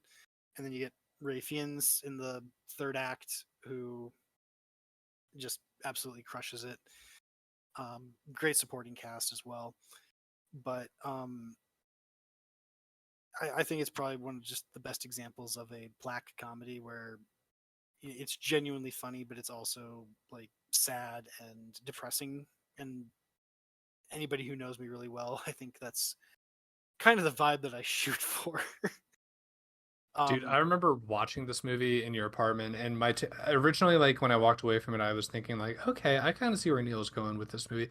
And the more I've thought about it over time, the more I've really enjoyed it, and the more I've wanted to watch it again because it's so clear that there's something going on below the surface, Mhm. and I'm not smart enough to decipher what that is without going on Wikipedia. But you can still appreciate that somebody took the effort to do all that stuff. And so like I think that you are smart enough to see it. I think like you might just not have been looking for it the first time viewing.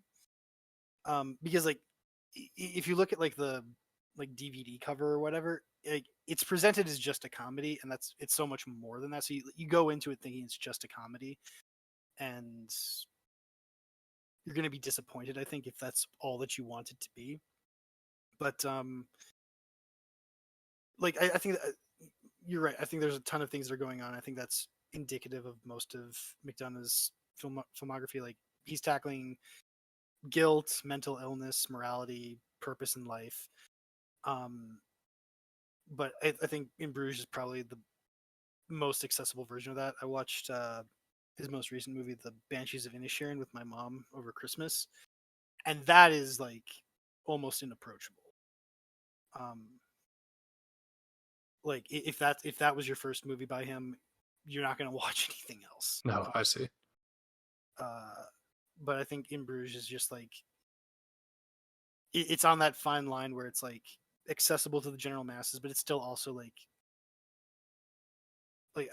There's a little something more to it. yeah, like I balk at using the term art film.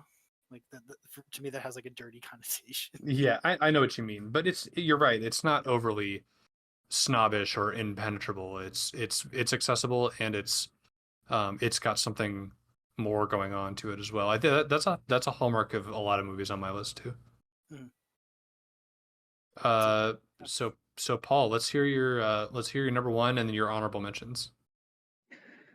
All right. So my number one, I have to come out of the woodwork just so you won't accuse me of being a poser or anything.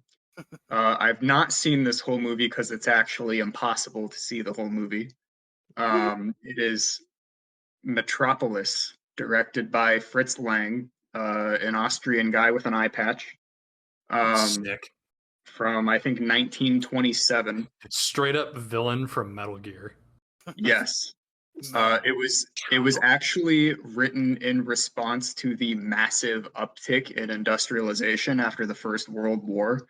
In my opinion, it was a book first and then a movie. I think it is the pioneering book movie just piece of media that set the pace for the entire cyberpunk genre. Neuromancer, Philip K. Dick novels, Ghost in the Shell.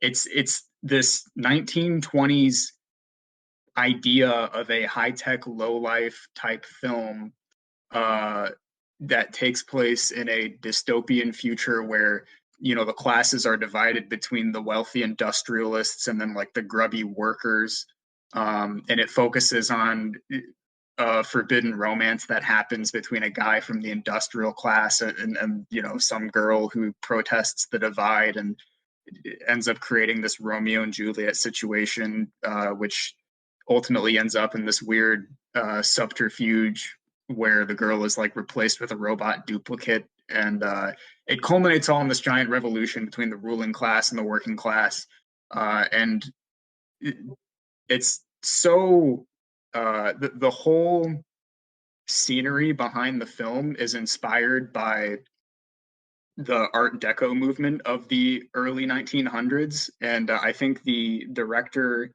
is quoted in saying that he largely saw inspiration for it the first time he came to America and saw the New York skyline. But it's just one of those movies that it's interesting enough by the nature of what it is, but it's also shrouded in mystery because so much of the movie has been lost or destroyed over the years that it's impossible to see all of it. New portions of the movie have been rediscovered or kind of recreated up until as recently as 2010. So it's just the whole visually, it's a masterpiece. Like Neill, I don't like calling my favorite movies art movies because I feel like that's overly pretentious, and I've probably already done that enough throughout this entire like list. But it's so visually pleasing. The whole backdrop and the architecture involved is just like mind blowing.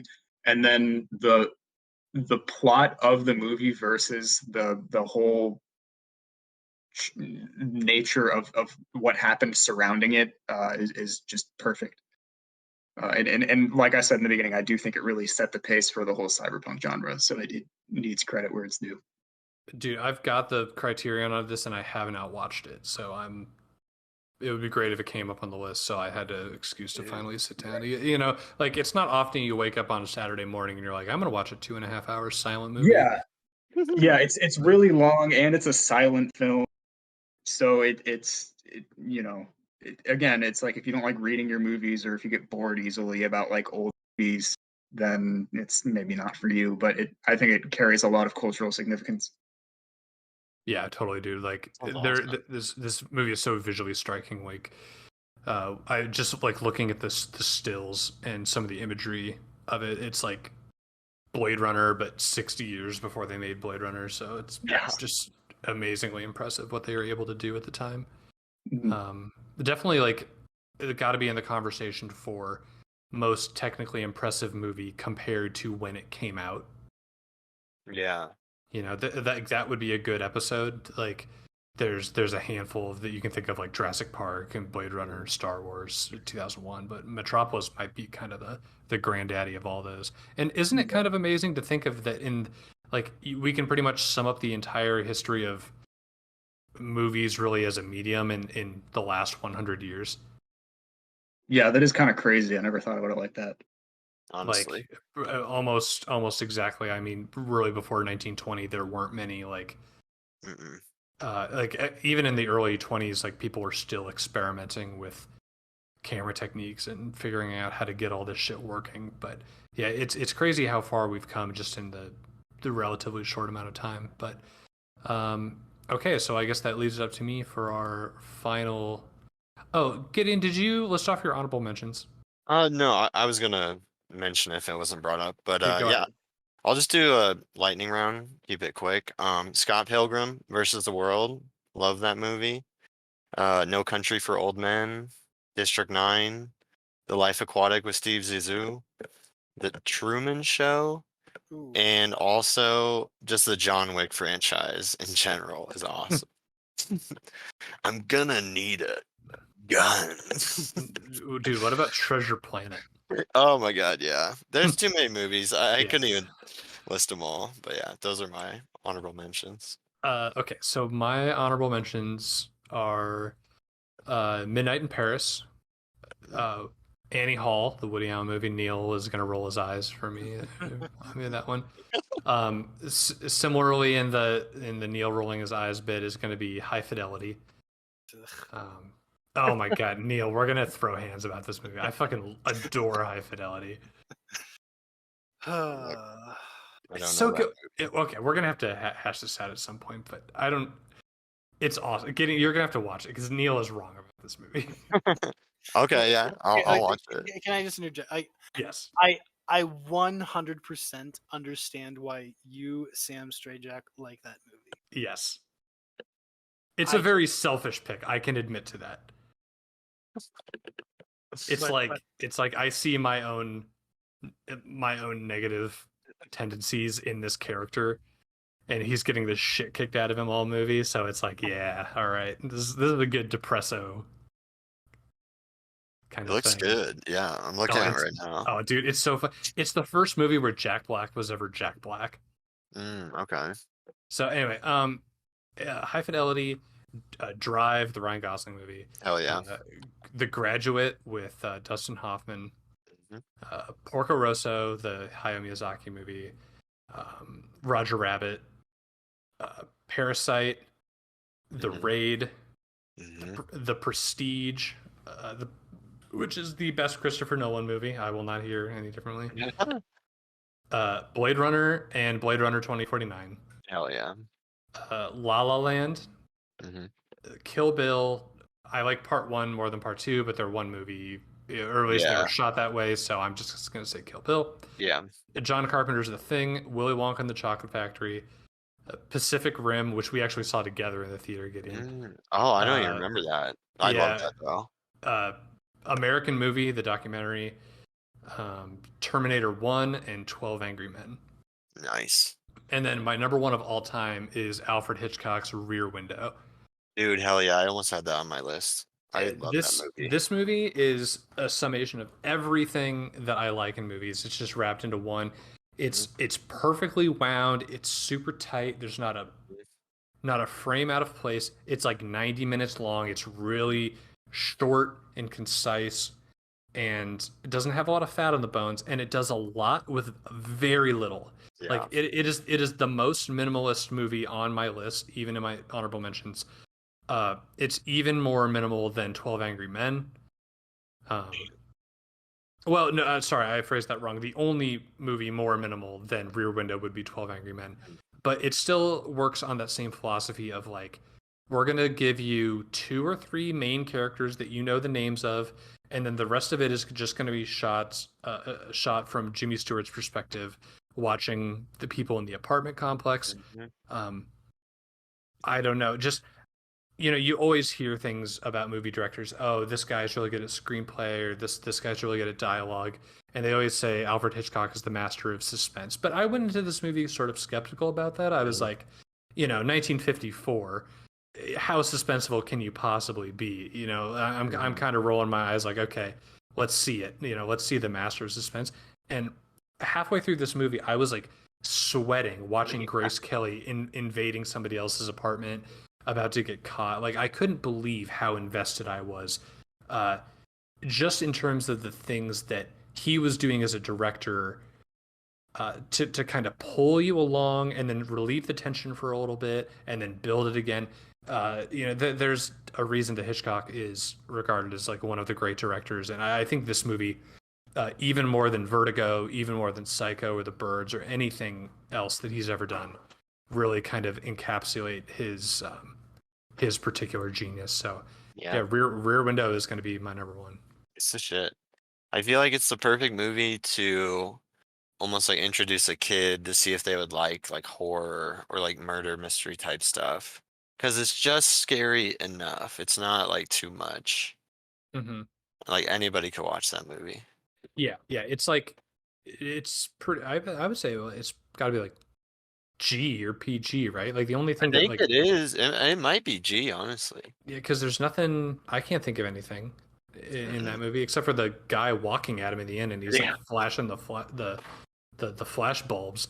Also, Oh it reminds you of how archaic cameras used to be, where you used to have to load in a flash every time you wanted to. Yeah. And the whole thing just exploded or whatever when you were done with it. So I just throw it on the ground. Yeah. So now that we got him out of the way, does anybody want to wrap up by saying anything else, or? Yeah, any closing thoughts? Anybody? I appreciate everybody's time and just doing this. This was fun. Yeah. Thanks for hanging out, guys. So I thought what we would do is, if you guys are interested in doing it, a much shorter podcast next week, I thought what we would do is, I have all the movies listed, not the honorable mentions, but the top 5s, listed here, and I have them in a list that is in a randomizer program. So I'm just gonna randomize, and whatever the movie at the top of the list is, if you guys want, we could watch it, or if you've seen it, you don't have to watch it, I guess. But we like talk about it for a little bit next week, and then we just talk about, like Neill said, our most hated tropes or our favorite actors or whatever. And like I said, it can be much. We could probably get it down to half an hour. We could get it much shorter than what we did today. Sure. Okay. So how about I hit the randomize button and I'll see what comes up. Anybody want to take any guesses? So is this a randomizer of our top 5s? Everybody's top 5s are in the same randomizer, and I'm just hitting go. Okay. You guys better hope it's not one of mine. If it's one of mine, then we might have to roll again, because I don't think all of us are going to want to watch. No, dude, I'm committed. I'm watching whatever's in that, unless it's Everything Everywhere, which I just watched. Yeah, I mean that's understandable. And okay, drum roll, and Oh my god, Jurassic Park is number one. Dude, fuck Hey. yeah. All right. I'm due for a rewatch of that. Dude, I I wanted to will- mention Down. we glossed over Michael Crichton books, but he is the shit because he would like write these crazy sci-fi novels and then put a fucking bibliography in the back, be like, "Here's my sources, motherfucker," because this shit could happen, right? That's what you do. Because Dude, I didn't that's like read. Tolkien adding like language guides for Yeah. fucking how his Elvish languages work and like Spoken, yeah. appendices and shit. Like I didn't read Jurassic Park, but I read this book he wrote called Prey, and it was about like nanomachines. And I think that came out like very early 2000s, but even that was like, yeah, super scary the way he wrote it. Prey is super good. The Andromeda Strain is super good. Mhm. I think my favorite book of his, off the top of my head, though, is Timeline. Timeline. Okay. I, Nice. I think they actually Yes. made a movie of it, which I haven't seen, but maybe I should. But Timeline I is I got that book at a library sale when I was in middle school. Uh-huh. Nice. and then actually, Sam, I know you don't read, but You're right. another book of his that you might like is oh God, what was it called? I'm reading Berserk, but that has a lot of pictures, so Called Rising Sun. But in line with your enjoyment, yeah, it's called Rising Sun. In line with your love of Rear Window, I think that they actually have a lot of like the same vibe. okay. That's interesting. You said that was a Michael Crichton book? Yep. Okay. I'm gonna have to look into that, but for now, Cool. so I guess we'll just keep an eye on the Discord, guys, and I'll Alright. update when to like when we can all do this again, and we'll talk. We'll come back. We'll talk about Jurassic Park, and we'll find another off topic to talk about, like favorite actors or the most hated movie tropes or anything like that. So I'll edit this bit out, and we can talk about that next week. Awesome. Nice. All right, good. peace Cool. out, guys. Thanks for coming, guys. So, like you just heard us say, we'll do this again next week, and we'll be talking about Jurassic Park, and I think we'll be talking about either our favorite actors or our favorite movie tropes. So be sure to tune in and check that out.